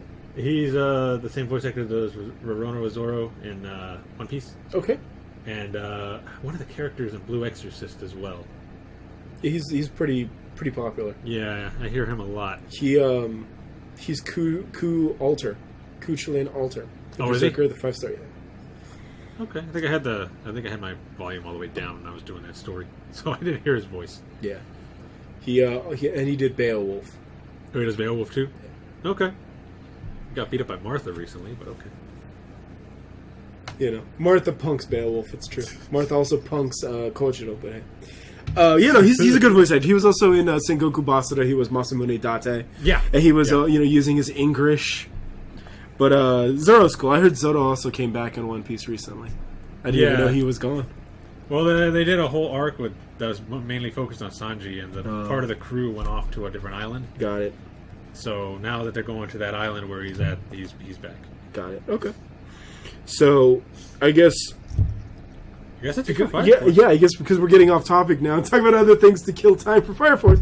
Yeah, we'll just have to come back to it. Yeah. And, like I said, I'm going to definitely keep my eye on it. And hopefully Ogre, we'll get more of everything. More of Douche Arthur, more of grinning main character, and more of Ogre, and more of Captain. So, we'll come back. And maybe we'll more Nun, too. More Nun, yes. We need more her. Yes. All right. Because she has potential. All right. So I think that now we're getting to basically my two shows of the season. I don't know if Roman agrees or not, but I'm going to start with Lord El Malloy. So if you've been listening to these podcasts, you know that I end always in FGO and Fate News, but now I don't need to do that because Waver is an anime. So now I get to talk to him during the anime portion. Yes. And now I get to rant and rave and fucking not shut the fuck up about this damn thing. So I call him Detective Waver. I was trying to think of a way to call it like Law and Order Waver Velvet or CSI Waver Velvet, and someone just called it Detective Waver. CSI Clock Tower. CSI, there you go. CSI England, CSI London. I did not know that this was gonna be the way the stories were told. I didn't know they were gonna be told as like mystery stories. Yeah, like investigative, because that's so unlike the Fate franchise. You know, even if we like focused on other elements outside of the servant battles or the Holy Grail War, I never imagined one of the mages would just be going around investigating magic-based events. Like, you hear about the mages, you hear about all the things they can do, but you never really get to see how or why or when and where they do it. So, watching this is pretty interesting. And I know it's all like, well, if there's no servants, then that's just like gutting the franchise. Not quite. Even though they still use the Holy Grail and the Holy Grail War as a crutch, I feel that they don't rely on it. Yeah. And that was something that always had my interest, was going in here knowing that like servants and fucking Artoria, they're not going to be the focus. It's just going to be on the mages themselves, because the mages, you know, especially look at Fate Zero, the mages always brought story and character to whatever they were doing. Story, fights, whatever. So, focusing solely on Waver and how he interacts with others was interesting to me. And so now we're about 4 episodes if you count episode 0. And I'm pleasantly surprised. You know, I was always concerned, because before this started, I always said at the end of Fate Zero, I want to see a show where Waver becomes Billy Badass thanks to Iskandar, and Iskandar literally yowing him to greatness. And I almost got it. Almost. Because even though Waver has grown up, he's aged a bit, he's still a nerd. He is a goddamn nerd, and I am happy. He's still Waver. He's still Waver, and in the most recent episode where he's just like, how did you do this? And how are you better at it than I am? I lost my shit. I lost my mind, because I was all like, I thought he would be beyond this, you know? He survived a Holy Grail War. He's the instructor now. He's one of the most esteemed instructors at Clock Tower, but he's still a goddamn nerd. And it's like, I thought that, okay, in Fate Zero, he probably was the kid getting, like, dunked in the toilet and locked in the locker. And it's like, okay, now, no. Let's be honest, he's still probably getting locked in the locker. Just by all the lords. By all the lords. And I was just like, oh my god, this is great. And so, he's my boy. I love Waver. I love Waver. I love Iskandar. Yeah. And that's really the crutch they won't let go is fucking Iskandar. They won't let Ryder go. Ryder can never die if we never forget. So, God, I can't wait until next year when he gets his animation update in FGO. But anyway. Okay, cool. Yeah. And it's fantastic too because he actually rides his chariot with the ox. Oh, it's great. Oh, nice. So, yeah, and so Waver is Waver, and I want to remind everyone too that Little Waver is the same voice as Big Waver. So it's the same guy. He's done all incarnations of Waver and Waver in FGO, and he's also the voice of Yu Narukami for all you Persona 4 people. So he's he was the out of town douchebag in Persona 4, and then he became the dancing douchebag in Persona Dancing All Night, and now he's Waver. And yeah, I just it's fun. It's fun, and I just gonna keep ranting and it's then you get into the FGO memes where it's always like Waver is always on the team, so he's the most overworked character, and then you see him in the Waver anime and he's still overworked. It's like he just can't catch a break. No, and needs a vacation. He does need a vacation, and then so Rinez is voiced by Inori Minase, who's the same voice actress as Hestia. So Inori Minase is doing 2 big name shows this season with El Malloy and Danmachi, and so they did the event last month, the Lord El Malloy event, and JP, and I didn't really focus much on the story. I just wanted to get through it to get my free copy of Grey. So I apologize, but upon retrospect, seeing as how some of the boss battles were memories of previous boss fights from the game, it ties into the whole mysticism investigation work of the anime. Like, they were always trying to solve a mystery, and in this case, the instance came up that all these weird occurrences are happening around London and Clock Tower, and the map of the event was just a modified map of the London Singularity in FGO. And so you're going around exploring all these things, and Rinez is kind of like, telling you to do this and do that. And then Luvia, who was in the most recent episode as of this recording, also was, she was a character in the game doing her thing too. But it was, Rinez was just kind of like an intermediary. And, you see her here, and she's, wants to regain the glory of the El Malloy family after her uncle got wasted by Kiritsugu, my man. Yeah. In Fate Zero, my boy, it's my fucking boy. Man, that man needs to be happy. He just needs some happiness in his life, man. He just wanted to be a hero. He just wanted to be All Might, alright? He was Midoriya, and he wanted to be All Might, and he just couldn't do it. He failed. God damn it. God. So, yeah, That's another one you could add to the list of did everything wrong. What's funny is that I can't really argue on that one. I can't argue with.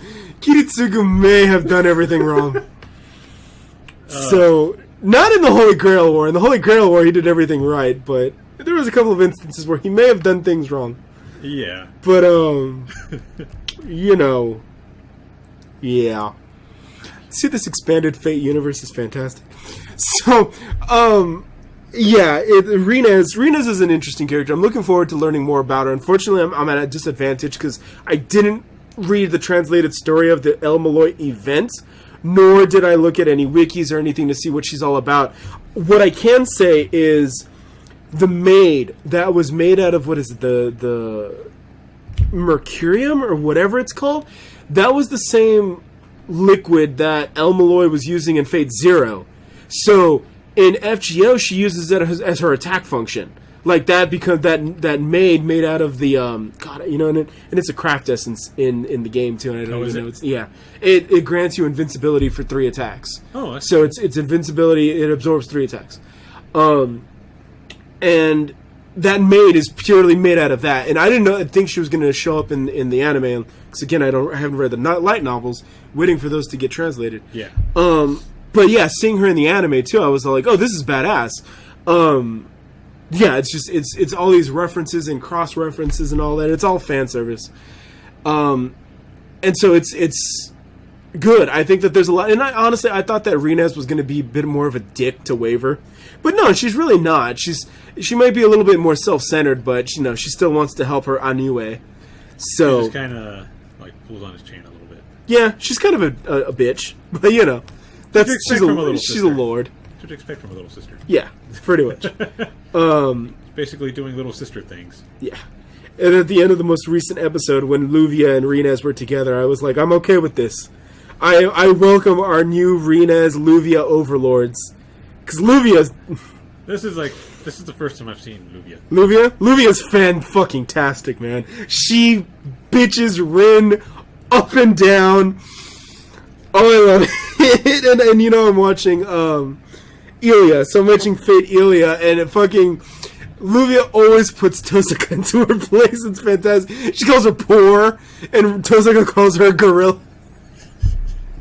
So it's funny because everyone, all the cause thoughts are always they always do Rin Tosaka. So it's all but Luvia is so much better. It's why are you wasting your time with Rin when Luvia is so much better?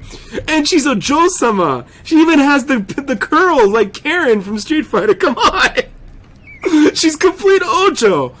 So she ohs. So Luvia is the best. Luvia is absolutely fantastic. I am so happy that they put Luvia in the game. And then on top of that, when she referenced that, true women actually use wrestling, and I was like, oh my Kokoro, when's my Luvia Nendoroid? There's no Luvia merch. I'm so sad. It kills me. Well, we don't want to waste the plastic. Oh, wow. You just say you don't even know who Luvia is. Yeah, but you're bad-mouthing my waifus. When it comes to Tosaka versus Luvia, Tosaka's not going to win that fight. Luvia's going to win day in and day out, man. And all the fan arts that came out after Luvia got introduced, when it was all Ishtar and, I forgot who her name was. God, already.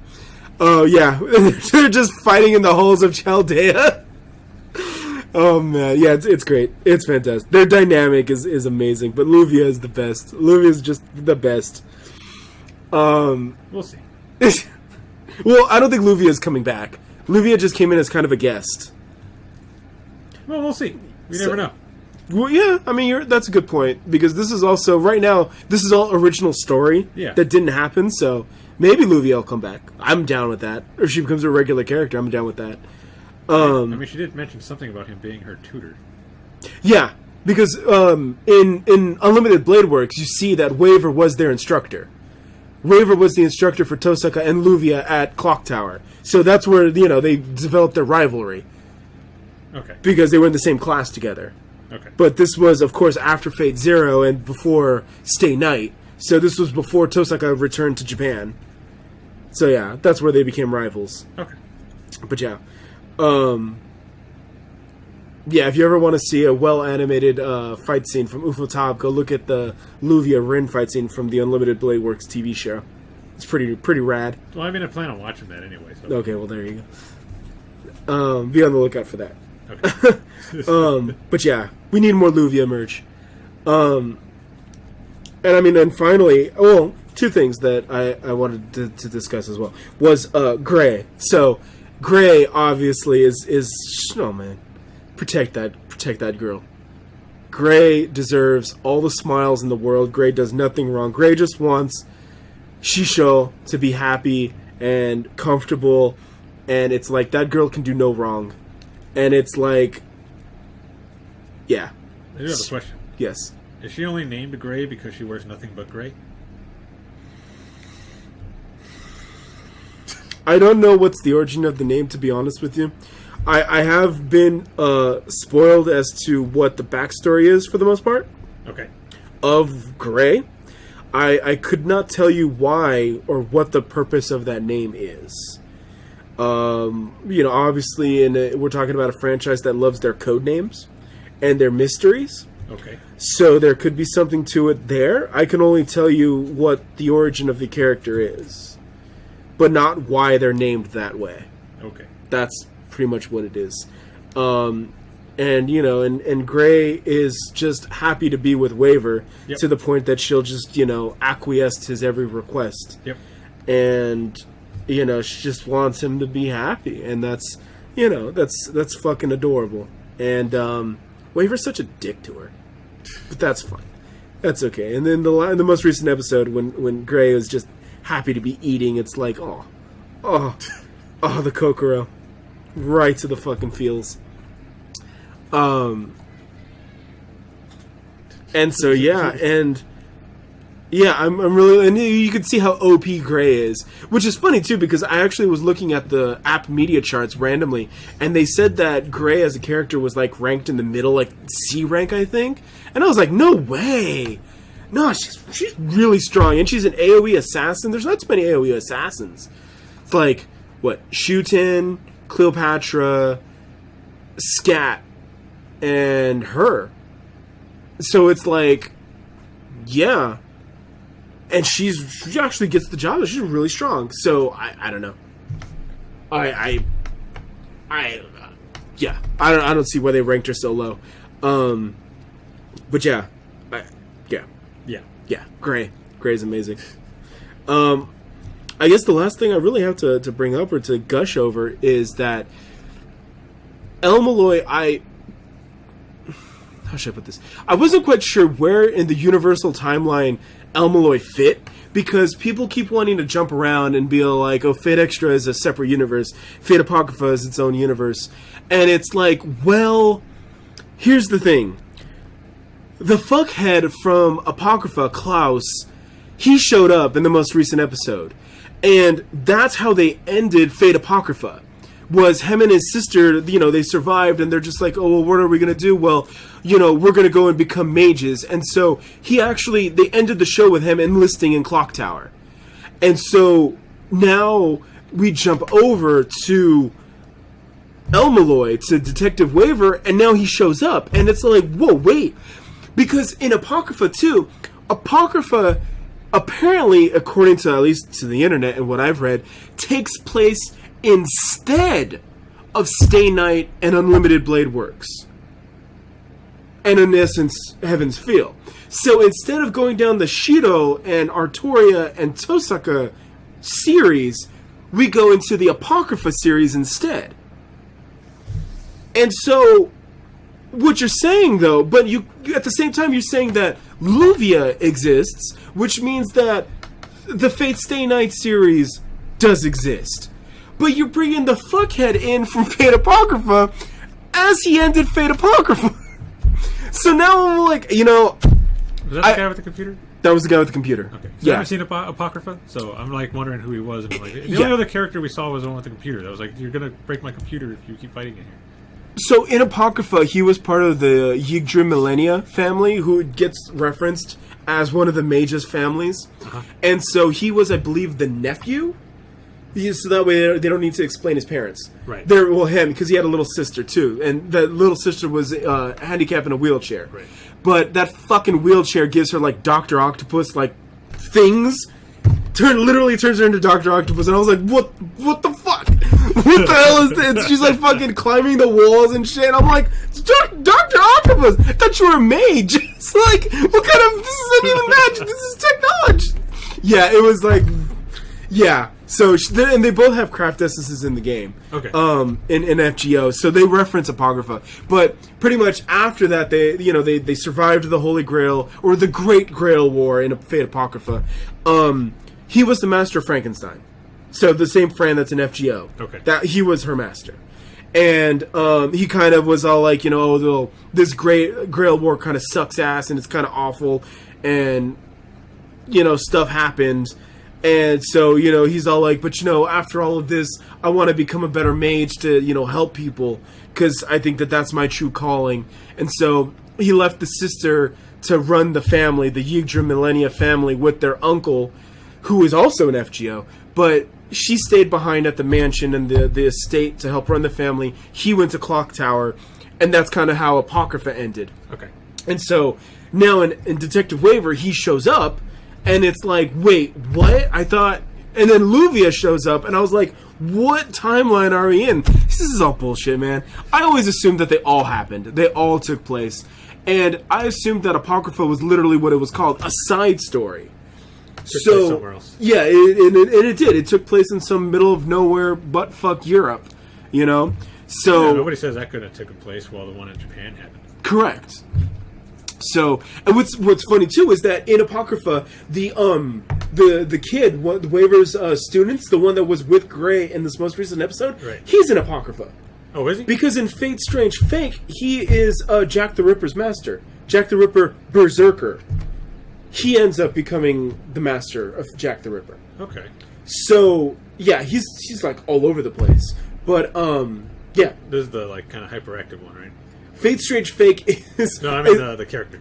The character, yeah. The guy. Yeah, he's the more energetic one. He's like, oh, hey, you know, all that. He's kind of a goofball. Yeah. That guy. Him. So, he also is, like, in Apocrypha, is doing literally the same thing, kind of the assistant. Like, oh, hey, Sensei, what can I help you with? Oh, why can't I be in a Holy Grail War? I want to be, you know, and all that. Because Apocrypha literally opened with, like, Waver. Right. Waver in the clock tower. So it's like...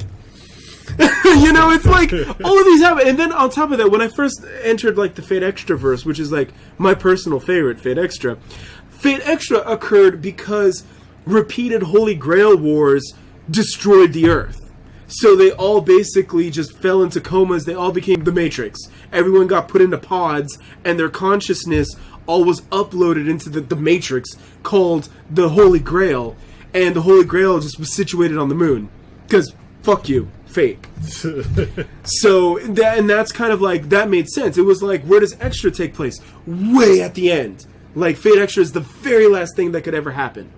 And Fate Extra CCC was just another telling of it. So same thing with like Fate Stay Night, Fate Stay Unlimited Blade Works, or Fate Stay Night Heaven's Feel.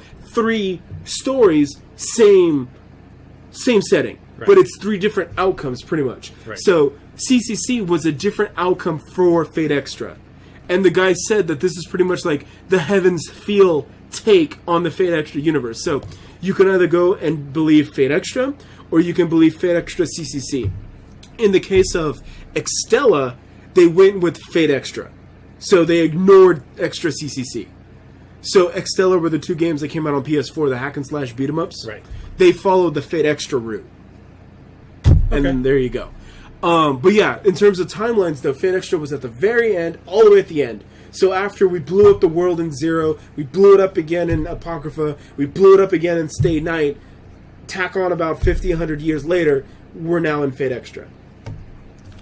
All right. So, but yeah, this kid shows up and it's like, But what's also interesting too is that FGO has given them so much material to use because now they're literally pulling characters from FGO and sticking them into the anime, because it's like in Apocrypha you actually saw like Come Hail Fion, you saw Artemis, you saw Medea Lily, in Extra you actually saw Kojiro. So Kojiro got blown up by one of Robin Hood's traps. It's pretty funny. And then here in Detective Waver, you saw, it was just kind of a poster, but you saw Babbage and you saw Fran, or at least, you know, a recoloring of Frankenstein. But yeah, it's pretty interesting that they're just pulling assets from FGO now into all the other Fate franchises, and it's just kind of like, why? Because I can.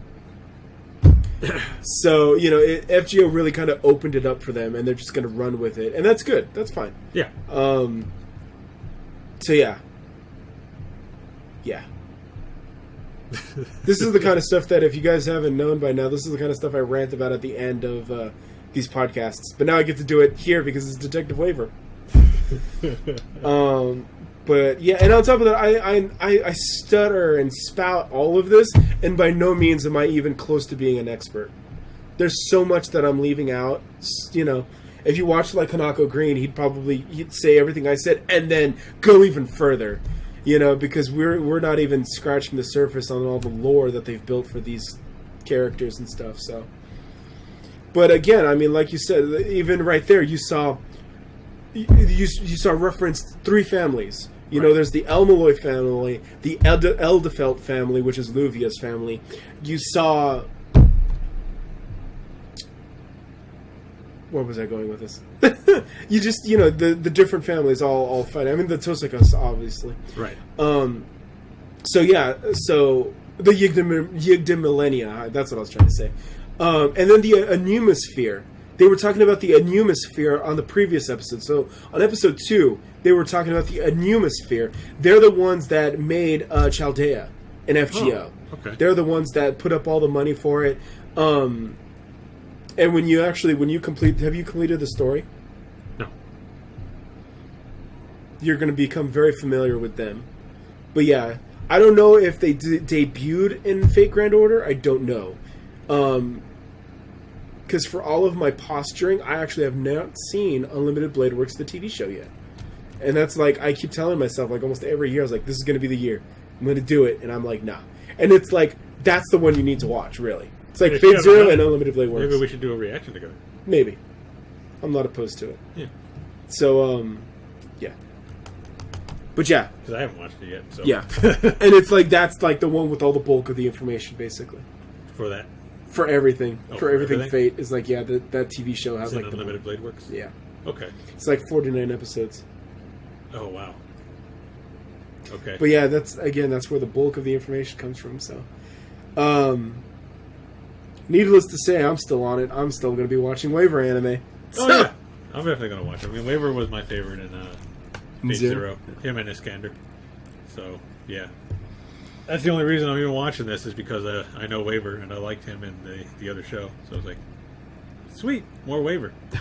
And he's an adult. You get to see what he's up to now. Kind of a person he grew up to be. Kind of a disgruntled guy. Yeah, you know, for as much of a dork as he is, I mean, you saw in the most recent episode, he beat the guy without even fighting him.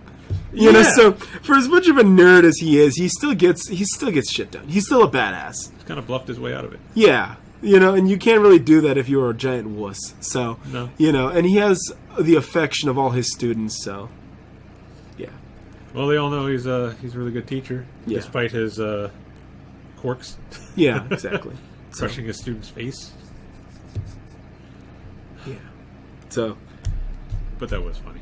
Because if I had all the talent that you had when I was younger, never mind. Let's get back to this. Iskander would still be yowing me to this day. All right. I'll leave it there because I'll keep you up here for another 40 minutes. So what do you closing thoughts? This would just turn into another FGO corner. Definitely going to continue watching it. Yeah. Need to know more about Gray, but I like Gray. And I'm expecting to see more of his students get involved. Especially those two from this last episode. They seem to be the two main students that help out. Because they're in the artwork and everything for the show. Yeah. He, I don't recognize the other one. The other kid that uses the beast magic. The one that's into Gray? Yeah. Like, way into Gray. I mean, you know. He's not wrong, but at the same time, it's like, back off, bitch. Yeah. No. You leave Gray alone. Too innocent. Yeah, I don't know where he is. Like I said, I know the other kids and a couple other things. But yeah. But this other guy this is like the only thing he's been in? To my knowledge. Again, there's people out there that are like read all light novels and the side mangas and the eroges. Yeah. Yeah. So, but yeah. We'll just keep watching. We'll discover the mystery together with Detective Waver. Yeah, I like a good mystery show. CSI Clock Tower. CSI Clock Tower. And the final one we got for this. Yes, and the last show that we're talking about today is Mom and Her Two-Hit Attacks. Or Okasan Online. Yes. This was one of my most anticipated. Yes. Mainly because it was a mom. MILF Isekai? Yeah. I didn't want to go there, but yeah. Literally what the internet is calling it. What it is. And so far, I'm not disappointed. Yeah. Yeah. It's pretty much what I was expecting. Yeah. You know, I read volume 1 of the light novel. I have volume 2. I haven't gotten to it yet. And more or less, it's what I expected. Yeah. It is fan servicey, but at the same time, it's wholesome because Momoko just wants what's best for her son. Yep. It's not her fault. She continually gets put into these scenarios, but I mean, it's not Tejina-Senpai's fault either, so they got something in common there. well, it's funny you bring that up because they both have magicians that are useless. Yeah, Zing! they do. So, I figured the show was going to be popular. I didn't think it was going to explode like the way it did. Yeah. So if you guys, I think I shared it on the group, but the Momoko's face, Everywhere. the meme. I didn't think that was going to happen. I didn't honestly think that was good. Bro, they've made like over 70 variations of the Momoko face. Different characters? Yeah, I mean, they made like Ram, they've made Amelia, they made Dio. I forgot the Amelia one. They made her with the Infinity Gauntlet. Oh, did they? Oh man, yeah, they've made a couple. I'll have to look those up. Yeah, Was it just Momoko meme? Yeah, Momoko's pouty face. And it's I think it's a number of reasons why. In particular, focusing on Momoko for right now, I think it's both her design and Kayano Ai, because almost majority of the characters Kayano Ai has either turned to gold or at least has been good enough to get a second season. I mean, look at like Lalatina, you know. And I remind you, she was even Shiro in No Game No Life, and Oh, was she? yeah. Okay. Yeah. So, and you know, everyone is dying for a season 2 of that, even though we got the movie and all that. Mm-hmm. But yeah, and then look at Quintessential Quintuplets when she was Ichika, best girl. Oh, she was in that too? Yeah, they were all like in there because it was like her, Inori Minase. Who's she? Inori Minase was Itsuki, the main one, the one that always ate. The girl that I always haven't ate. seen the show. I mean, like, who else has she done? Who? The voice. Kayano Ai, Lalatina, Ichika, Murasaki Shikibu. Just all of these voice actresses that you're about to name.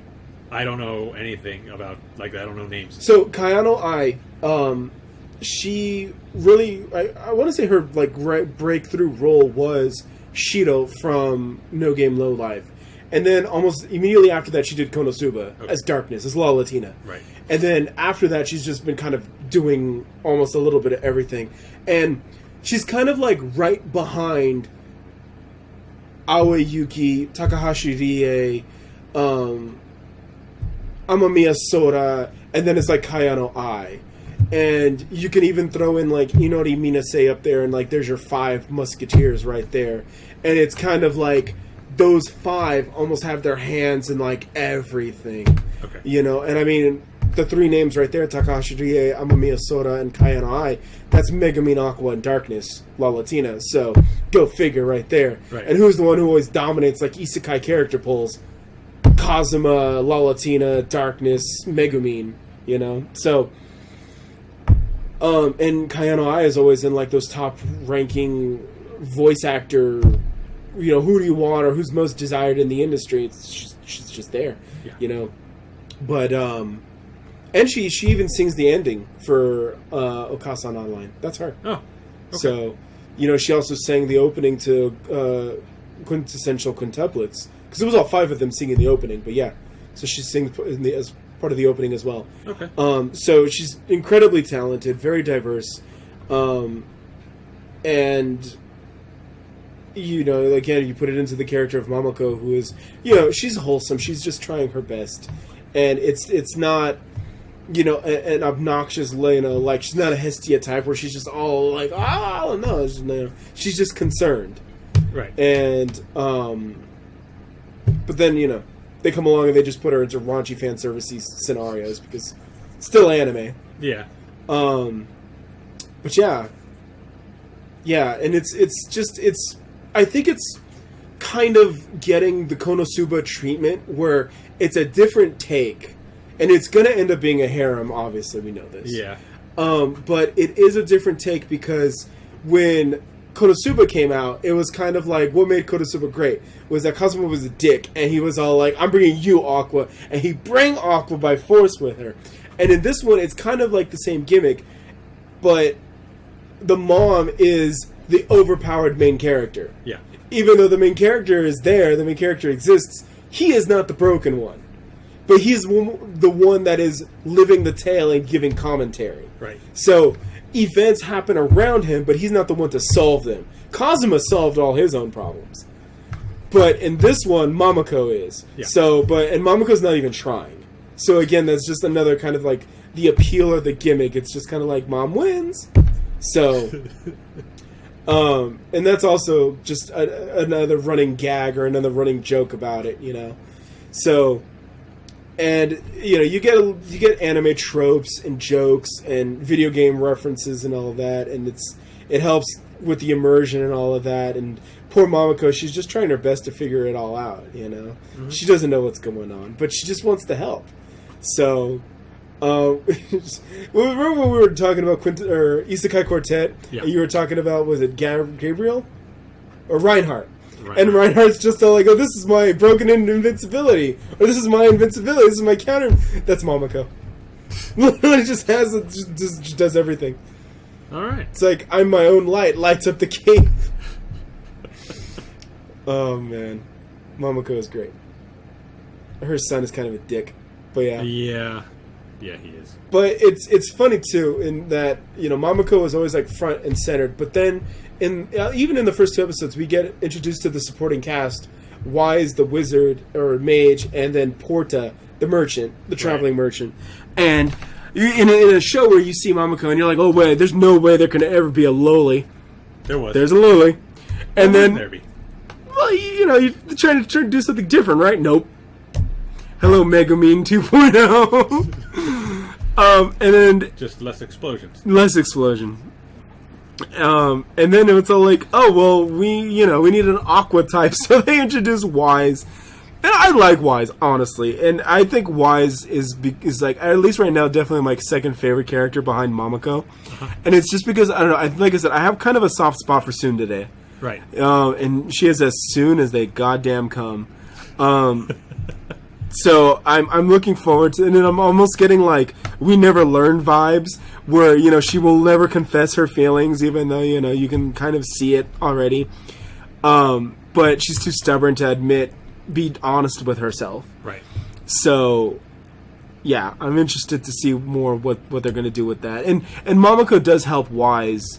In the light novel, they get some heartwarming scenes where Mamako is Mamako to Wise. Right. With her mom issues. So, again, Mamako is just wholesome. Don't let the fan service fool you. Mamako is completely wholesome. Oh, you could tell. You could tell she is. So, yeah. And I'm just dancing around the issue, the white elephant in the room, or I should say the giant slime in the room. Because I know you guys have all seen that scene. I was looking up I was looking for scenes of Shirase. Because Shirase means to inform. Therefore, she will give you information. Because that is her name. And I was looking for Okasan online on YouTube. All the search results were Mamako and the slime. And I'm like, well, geez, you guys, I wonder what you're thinking about. It's like, the clip was on Facebook. I'm surprised those clips didn't get deleted. It was everything, all the chat rooms, all the pages. I'm just like, God damn. God, oh man. So again, I'm not complaining. I'm just like, again, I'm surprised. I didn't think that it was going to get like this, because even Shield Hero kind of had a slow burn, Yeah. Like, Shield Hero didn't come out like week 1 was like top of the charts. It was like, didn't really do that. It took it a minute before it became to the top of the charts. But this one, I know we were looking at what was the rankings or the trendings, and Okasan Online was only 8th place, but after the second episode, it's gonna jump up a lot. Slime shouldn't be doing that. Doesn't he know that Mom is wearing a thong today? Not anymore. God damn. This show, this series, this franchise. Yeah. Yeah. I don't know what's more random, kilos or Okasan online. Kilos. Kilos? Yeah. Because you can kind of expect what's going on in this show. Yeah, true. Kilos, they just kind of throw stuff at you and see if it sticks. True. Oh, man. If King Muscle shows up, no, I'm just kidding. But yeah, yeah. I also wanted to... Okay, so there was a scene in the very beginning of the second episode where Mamako was going over all of Masato's party pics for the party. Right. And the Knight character that was all like, I like getting hit and hitting back. Darkness. I want to see if that was actually voiced by Sano and I. I'm curious. I want to be like, yo, can we get you to just be Darkness? Just be Darkness one more time. And I don't know. I'm dumb. That's fine. You can call me retarded. I'll take that. Or being an obsessed fanboy. I'll take that. But I just wanted to know if they let Sano and I do that. Like, be Darkness one more time. Because they have no problem making Wise into the Aqua character. Useless. Oh, she's so useless. You're so much better than this useless mage. I'm like, God damn, you guys. Just laying it on thick. She just got here. And you guys are already like, oh, she sucks. She's awful at her job. It's only one dungeon. Jeez. She's not that bad, guys. Yeah, when she's not silenced. Yeah. Or when Porta gives her a healing potion. Yeah, something to help out. Yeah, she's awesome. So, but, Tsundere is going to be soon. So, yeah. I'm looking forward to more of that. We haven't even gotten introduced to the perfect girl yet. Basically, like Eyes Wallenstein. Is that the white-haired girl? Yeah. Okay. Yeah, I was wondering who she was. Yeah, she's the perfect one. She'll come later. Okay. And let's just say she's bringing her mom with her and rivals. Oh, really? Nice. The rival mom appears. There's always one. You didn't think it was going to be this easy, did you? I did think so, yeah. Nah. Mamako has plenty of competition. Well, I mean, this is a MMORPG. Oh, man. When Wise actually explained what all the MMMMs stand for, I was like, okay. All right. I understand now. Thank you. Just a game to help you get a better relationship with your mom. Yeah. Yeah. That's what we're doing. Yeah. So you gotta imagine too. So this means that someone in the government programmed this, right? Because Shirase is a government employee, government worker, right? So this MMORPG is created by the government. So that means that some guy in the government created a slime that erases your clothes. I mean, he knows what he likes. Just throwing that out there. I did think it was funny that, what was her name? The worker from the government? Shirase? Yeah, she's like in the game, isn't she? Yes. I did think it was funny that she was in that coffin where she was dead. And they brought her back to life. So, in Dragon Quest, when your characters are KO'd or killed, they are represented by coffins. Right. So when they killed Slime, because she had gotten eaten by slime, yes, essentially they killed her. But, then they brought her back to life. And now Shirase is a nun. I thought it was Mamako that killed her. Yes. Because they had the spike going through the coffin. Yes. Yeah, I thought that was funny. Yeah. I thought that was funny. Yeah, there's a couple of people that like Shirase. And I'm not sure if they're actually legitimate Shirase fans or if they're just trying to be edgelords that don't want to give in to Mamako and her charms. But either way, Shirase is pretty hilarious. She's pretty. Seems to be the Nurse Joy. The comedic relief? Yeah. Well, what's funny, too, is that in the light novel, they actually say that Shirase is a mom herself. Oh, yeah? And then, what was it? We're going to go to the city or town of Mamaville or Mamoville or something? Yeah, and I'm just like that. Oh, my God. It's going to be a bunch of mom puns, isn't it? Yeah. Is this in the state of South Momkota? I don't even know. It's like... Oh, we're just gonna go to what's the capital? New Mom City? I don't know,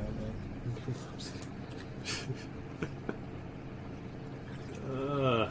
So yeah, so I'm excited. I'm hyped, and there's a reason why it earned its meme status. I think it's wholly justified.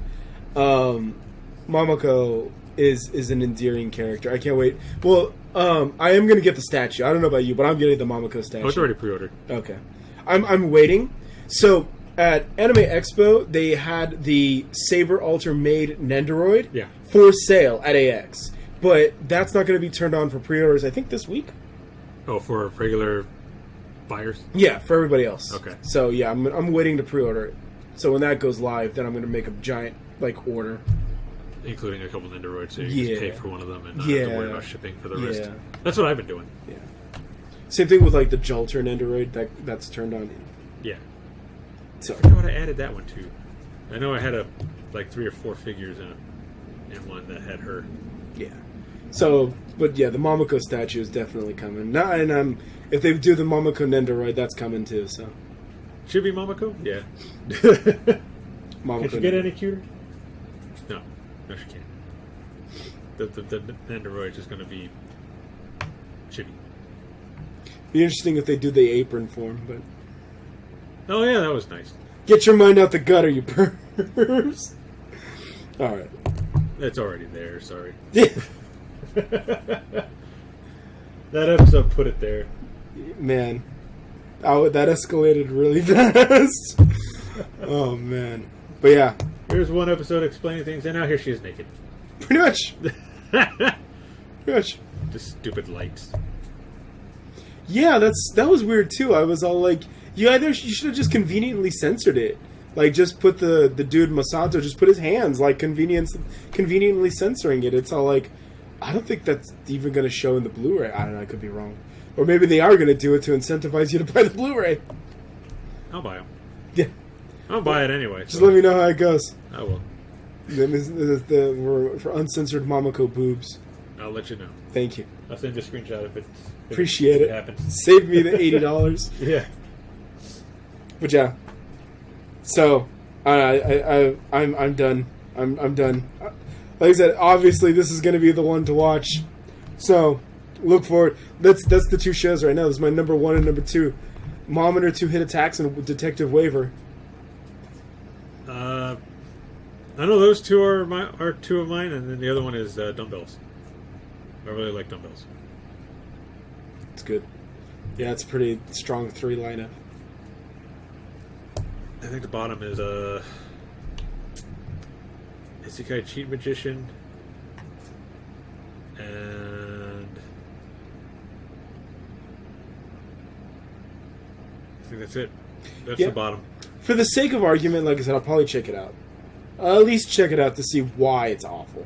Because, you gotta be fair, I feel, and just because someone tells you that it's awful, I mean, like I said, people were saying that Tejina-Senpai is awful, and I like it. I love it. Well, I think for me, like I said, it's not, to me, I don't think it's awful, but it's not that good. Okay.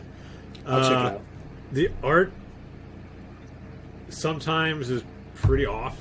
Okay. Like, it does not look like it should be that bad. They're not really doing anything too different.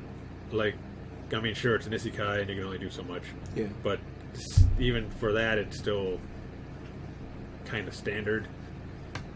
Just that it actually kind of reminds me of quite a bit with Shield Hero. Like, a lot of the stuff that they talk about with, like, the magic and all that seems to tie in with Shield Hero or some other isekai show. Like, you'll be like, that was from this, or that was from that. What do you got that's different? You know what he should have done? He should have come into the isekai with his mom. He should have. Or maybe his aunt. I don't know. Just to be a little different. His grandma. There you go. But that's at the bottom. All the other stuff's pretty good. Yeah. Yeah. Pretty strong lineup. Most of the stuff, I don't think a single show that we've talked about tonight has been like, oh yeah, I'm going to drop this. No, pretty much all of them are pretty strong. Yeah. I think Cheat Magician is the closest one to being dropped, but the second episode was better. Okay. So, in my opinion, it was better than the first. So, I'm going to keep going for it a little while longer. Cool. It was the same with Maidens of the Savage season, though. The first episode to me wasn't that great, and the second episode picked it up. Okay. And the third episode was even better. Cool. So, all right, I'll check that out. yeah.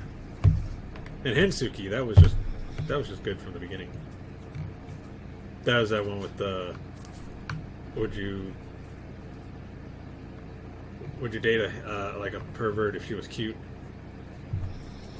All right. Basically, the premise of that one is a dude gets a love letter, right, and has some panties attached to it, and now he's trying to figure out who the panties belong to out of his little group of friends, because he thinks one of them is the one that gave it to him. And as he goes along, he finds out that they all have certain fetishes. Oh, hey! Okasan Online doesn't have a number of how many episodes it's going to be. Interesting. So it could last a while. Oh, meanwhile, Waiver is only going to be 13. You bastard. He's already done. He's like, I'm done with this shit. I'm going home. Okay, which one is it? It says right here. Luvia Galita. The will of the previous owner states that the assembled contestants, including Luvia Galita Edelfelt, must compete in a game of wits to win the castle. Yeah, so that's what they're setting up for. So that means she might be in it more. Yeah.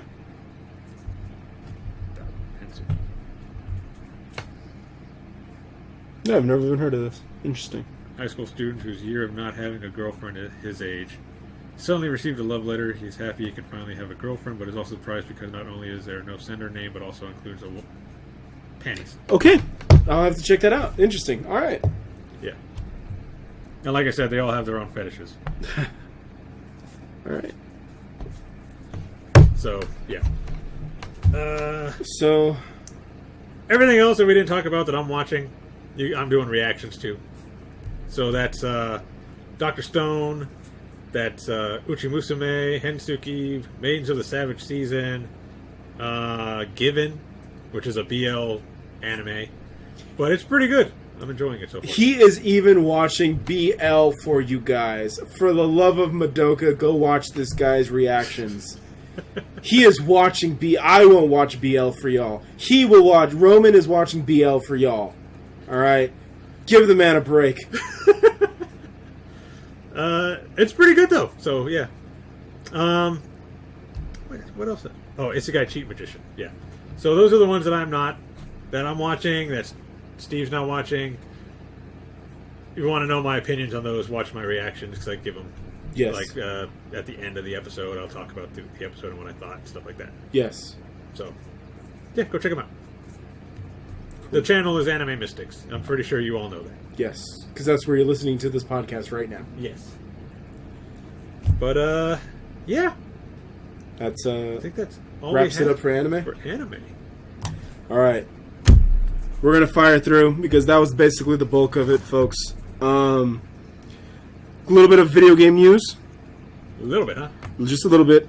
Pretty much the only big release that's on my radar is this Friday on... Let me get you a date. July 26th is going to be Fire Emblem 3 Houses on the Switch. And so that's pretty much a game that I've been looking forward to. One of my big games for the year. And actually, I think it might be the last game I get. You know, provided that I don't get an older game that came out like Final Fantasy XIV or Warriors Musou 4.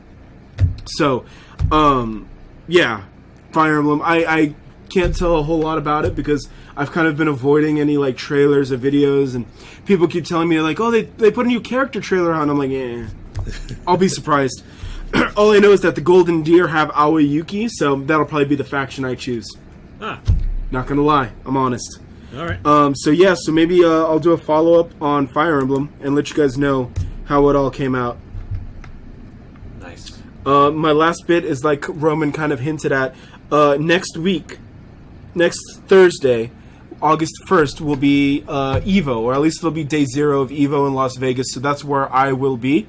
Hopefully, if anyone's listening to this and they're there, we'll run into each other, and hopefully we'll get some good matches. I'm honestly predicting... So I heard this on Maximilian's stream where they predicted that King of Fighters 2020 will be announced. Okay. So I wouldn't be surprised if they do that, especially considering that Samurai Showdown is a main stage game. But also, I'm going to go a little crazy, and I'm actually going to say that the announcement will be Capcom versus SNK 3. I'm gonna go out on a limb and say that, because SNK has reobtained a bunch of their properties, and Capcom is coming towards the end of the Street Fighter V line, because they said that Street Fighter V will be running at least until 2020. So I think that as that one's coming up to an end, I think that now is the perfect time to do Capcom versus SNK 3. Okay. So yeah, that's my conspiracy theory. So King of Fighters 2020 and or Capcom versus SNK 3, I think those are going to be the surprise reveals from EVO, but we'll see. As always, anything can happen. This is the same place where Geese Howard got announced for Tekken, so anything can happen at EVO. So I'm looking forward to it, and I'm looking forward to also having some good food in the middle of the desert. So Vegas. Nice. So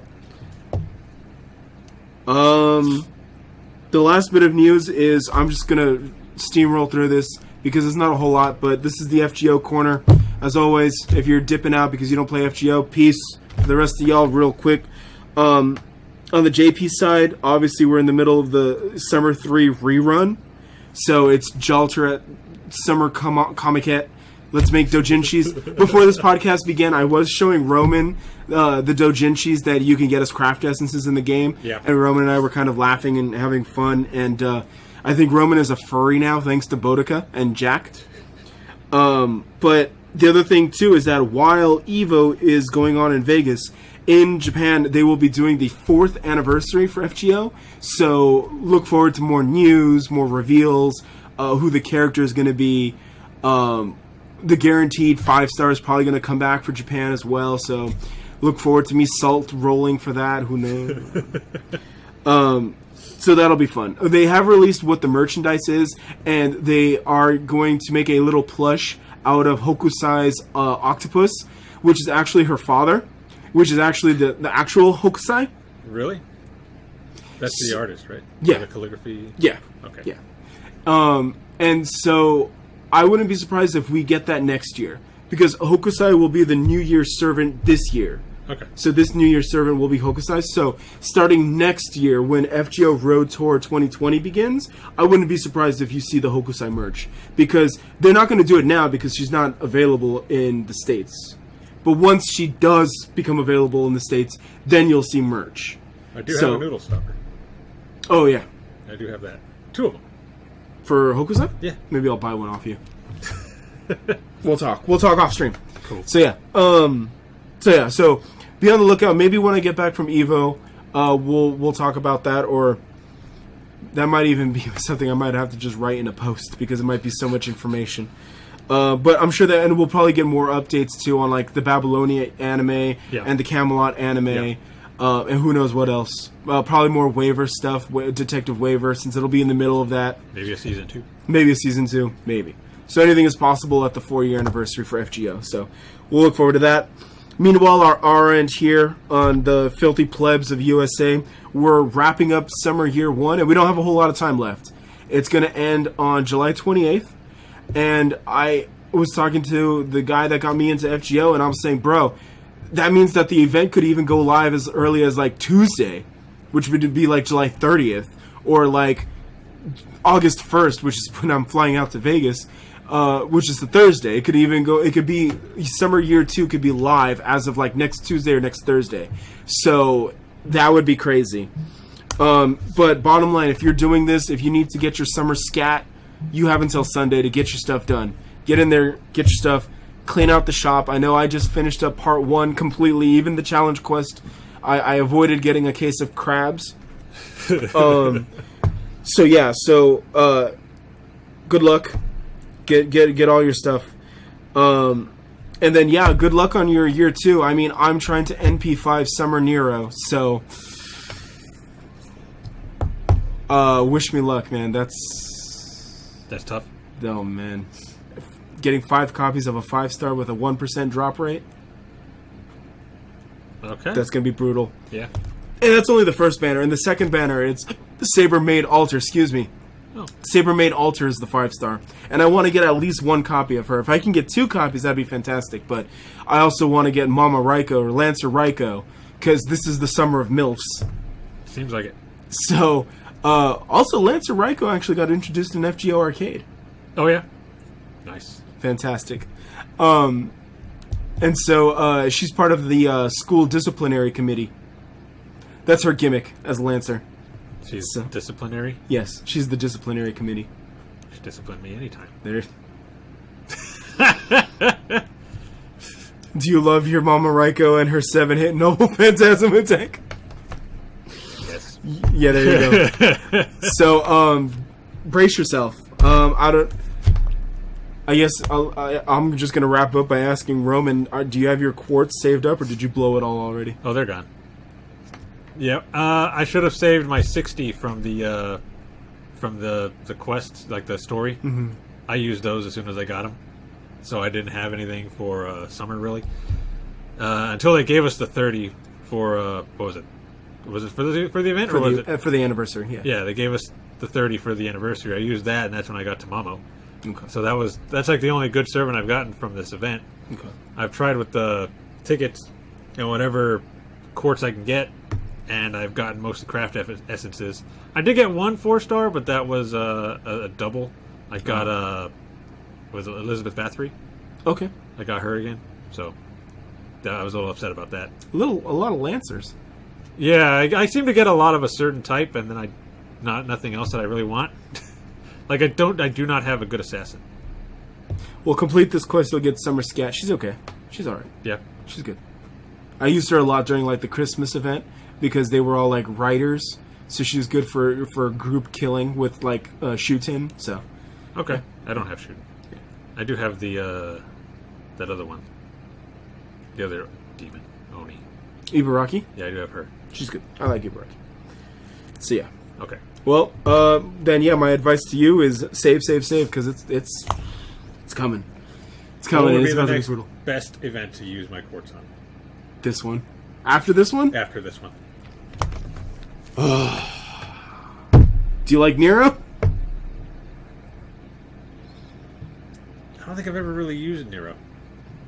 Because after this event, after summer, the main summer event, summer year 2, the next event is going to be Nero Fest. So Nero Fest is challenge quests. Right. And then the banner is Nero. So it's Bride Nero, Bread Nero, and then Brunhilde. I have used Bride Nero. Okay. So I think you have her. Yes. And you have her on the support. Yes. So I use her whenever you have her available. Yes. She's one of the best sabers in the game. Okay. Not better than Altria, but okay. We live in the year where red is better than blue. No. Never. But yeah. And then yeah, because that'll put us in the middle of September. And then after Umu Fest, it's probably going to be the Halloween rerun. Yeah, that's going to be Cleopatra. Cleopatra's the 5-star for that. I might wait till then. Cleopatra? Yeah. Because I use Cleopatra a lot, too. And you say you need an assassin, huh? Yeah. Yeah, Cleopatra will be in the rerun, and then after the rerun will be the next story chapter, which is going to be Shimosa, and that's Musashi. So Musashi's coming back. Okay. And that'll be like in the beginning of October. They could be flipped. It could be Shimosa and Musashi first, and then the Halloween rerun, but I believe the rerun will come first to get that out of the way. And then Musashi, and then it's going to be Halloween year 2, and that's Osakabe Hime. Okay. And she's great, but if you need someone to deal damage and be practical, maybe not what you're looking for. But in terms of memes, Osakabe Hime, Neat Hime is fucking hilarious. And she's voiced by Himiko Toga from Boku Hero no Academia, so if you like that anime Harley Quinn... But I love Osakabe Hime-san. Okay. Cool. So, that's it. That's all I got. Nice. So, let's wrap it up. All right.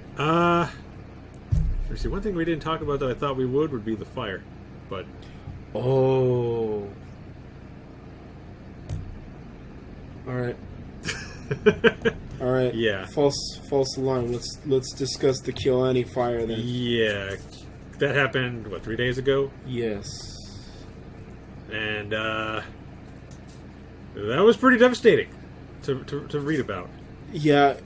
Personally, I don't like talking about these things, about mass shootings or mass events, mass murders in general, because I don't like giving these dickheads any kind of acknowledgement. Right. Especially when they get caught. It's like I let the legal process sort themselves out, because he's not allowed to hurt anybody. And, these people, they need time to grieve and all of that. And, the other thing, too, is personally, I just don't know what to say. It's like, I view them for what they were. They were an animation studio that brought me shows like Chunibyo, Dragon Maid, K-On!, Violet Evergarden. I did see about, half of Free. Yeah. Lucky Star, Haruhi. Clannad. I didn't watch Clannad, but I've heard of it. But yeah. Yeah, me too. I haven't watched that. And so, my heart goes out to them. And I shared with Roman the Senkaku Complex article talking about the guy that set the fire. The arsonist was kind of a whack job. Yeah. And it's sad because he was an otaku, and he sounds like an otaku that just needed friends, quite honestly, because he's just in his room playing music hella loud and just kicking doors and stuff. He probably had mental issues too, which is what I think they said. But yeah, they said he had mental illness. Yeah, he was getting help for it. Yeah, but I guess not enough. Not enough. And when you're isolated and you're all alone, that's why. Just be good to each other. You don't need to, be best friends and besties and get married and none of that. No, but just don't mind people. Let's not step on each other's toes and rub each other the wrong way. You never know what someone's going through in life, and both in terms of the aggressor and the victims. They went to work. They didn't know it was their last day on this mortal world. Yep. And so, be nice, be good, and it's hard. It's probably one of the hardest things you can ever do or say to somebody, but yeah. Yeah. So, yeah. So, yeah. I mean, KyoAni has been one of my favorite studios. Pretty much my favorite studio because I've liked everything that I've watched that they have brought out. I know there were a few shows that I still need to watch of theirs, but hearing about what happened was pretty hard. Especially hearing about how many people died. Yes. I was hoping that everybody got out, but you always hope for stuff like that when you hear about something like this, and it just sucks. Yeah. Have they found that director? Because there were apparently 3 that they said passed away, but 2 of them were fine. But one of them was still missing. I don't recall. The last thing I saw was what I shared with you, and I don't think they said. I'm sure that everyone is accounted for by now, but I don't know what's the status on the various people. Yeah. Okay. Because I remember reading that a couple days ago. That 3 of the directors were presumed dead, but 2 of them were fine, and the 3rd one was missing. So I haven't heard anything about whether they've been found or what. Yeah. I'm not sure. If he was in the fire and he's still missing, then chances are not good. Yeah. But hopefully that's not the case. Yeah. Hopefully he was on vacation somewhere. For reals. And, I mean, he probably came back right after if he heard about it. But yeah. I did hear that the founder of KyoAni wants to just not even rebuild the studio. He wants to tear it down and build a memorial in its place to,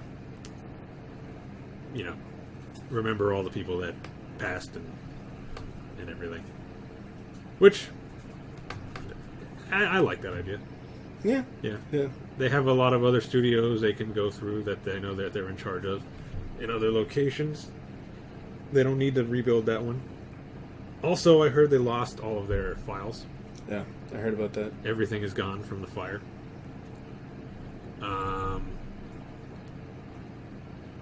And what else did I hear?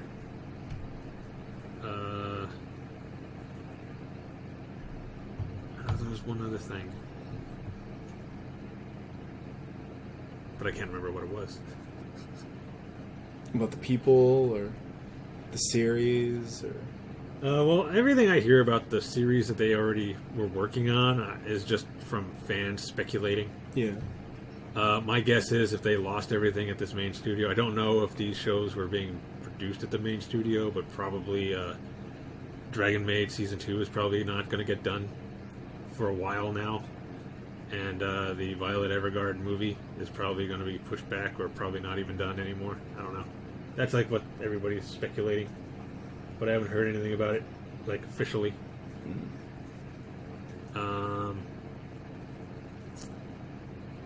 Just one thing that I always find kind of weird, like, is with something like this, is that most of the people are talking about, like, what about the shows? I mean, this is not the time to be thinking about the shows. I heard about that. People were like, "Oh, now my show's going to be delayed," and it's like, well, you know what else is going to be delayed? These people coming home to their families. Yeah. Delayed indefinitely, you prick. Yeah, it's not the time to be thinking about whether your show is going to be delayed. This is the time to be mourning some amazing artists, directors, producers, whoever passed away in the fire, to remember them and the work that they did. Yeah. And you know, and I don't know, you know, I just keep going back to mental health and how important that is. Yeah. And you know, just don't unnecessarily be a dick to each other, you know. And I'm saying this, and I'm a huge troll, and I'm a huge dick, but you know, I understand limits and boundaries, you know. Before I do actions or say words, I like to think that I internally filter myself and just kind of check myself and just kind of be like, you know, how would this affect someone, or how would this look or be viewed or interpreted, you know, and then I act. And so, you know, we don't really get that a whole lot in the real world, and instead we get guys like this who are just, you know, off the wall, and then this is how they act out, and it's all bad, you know. Yeah. And so, you know, there's I heard that there's various GoFundMe set up if you want to contribute. They're all in communication. One that's created by Sentai Filmworks, specifically, to help them out.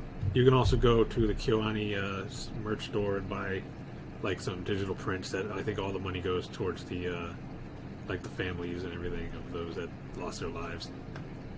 There's a bunch of different things. I'll try to find the links and put them in the description. Cool. So if any of you want to donate and help out, you can. Cool. Yeah. Also, we mentioned it earlier, Fire Force took the week off because of the fire. Yeah. Definitely not a good time to be showing an anime with burning buildings. Yeah. Yeah, that was a good move. Yeah. Yeah, I don't know if they're coming back this week or if they're going to take another week off because of it, or if they're going to come back. We'll have to find out, Friday? Yeah. Whenever it airs. Yeah. But, yeah, good move on them for taking a week off. Some decorum, yeah. Yep. But, yeah, it was a devastating loss for the anime community. Yeah. They had some amazing shows, and from what I understand, they were one of the few companies that were actually treating their people properly. Because you hear a lot of horror stories about the anime, like, studios and how they treat their workers, and apparently KyoAni was one of the few that did it right. Yeah. And then they're the ones that get attacked like this. I know, right? But I think that's all I got. All right. You have anything else, or? No, we'll end it on that somber note. Yeah. We had a lot of fun during the podcast, but we had to bring it back down to talk about something kind of real. Yeah. Pretty real, actually. All right. Well, we'll see you guys in 2 weeks post Evo trip. Yeah. I'm going to Vegas. Roman is going to go do some more React videos. So you guys be sure to comment, watch, subscribe, like, all that stuff. Still have the contest going on. Yeah. So you know we are currently up to 4,519 subscribers.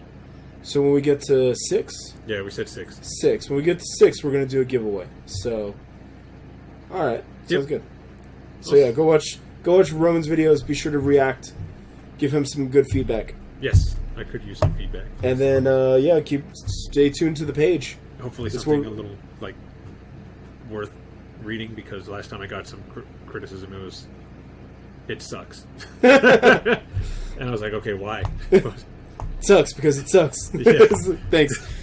So, for all you know, weren't even talking about you. They were talking about the show. Oh no, he said specifically, "Here's what I think of your video," and he posted a link to a GIF that said it sucks. Okay. I just said thanks. Yeah, that's all you can do. Keep it professional. Yeah. All right. But anyway, yeah, check out the reaction videos, and we'll be back in when's Evo? Evo is next week, so yeah, in about 2 weeks. So in 2 weeks, basically, yeah, like usual. Like usual. Yeah. All right, but I'll be exhausted. So yeah, he'll be exhausted. I'll be probably exhausted too from work. All right. So till then, I'm Roman. I am Steven Sonosuke-sama. And we'll see you next time. Take it easy. Bye.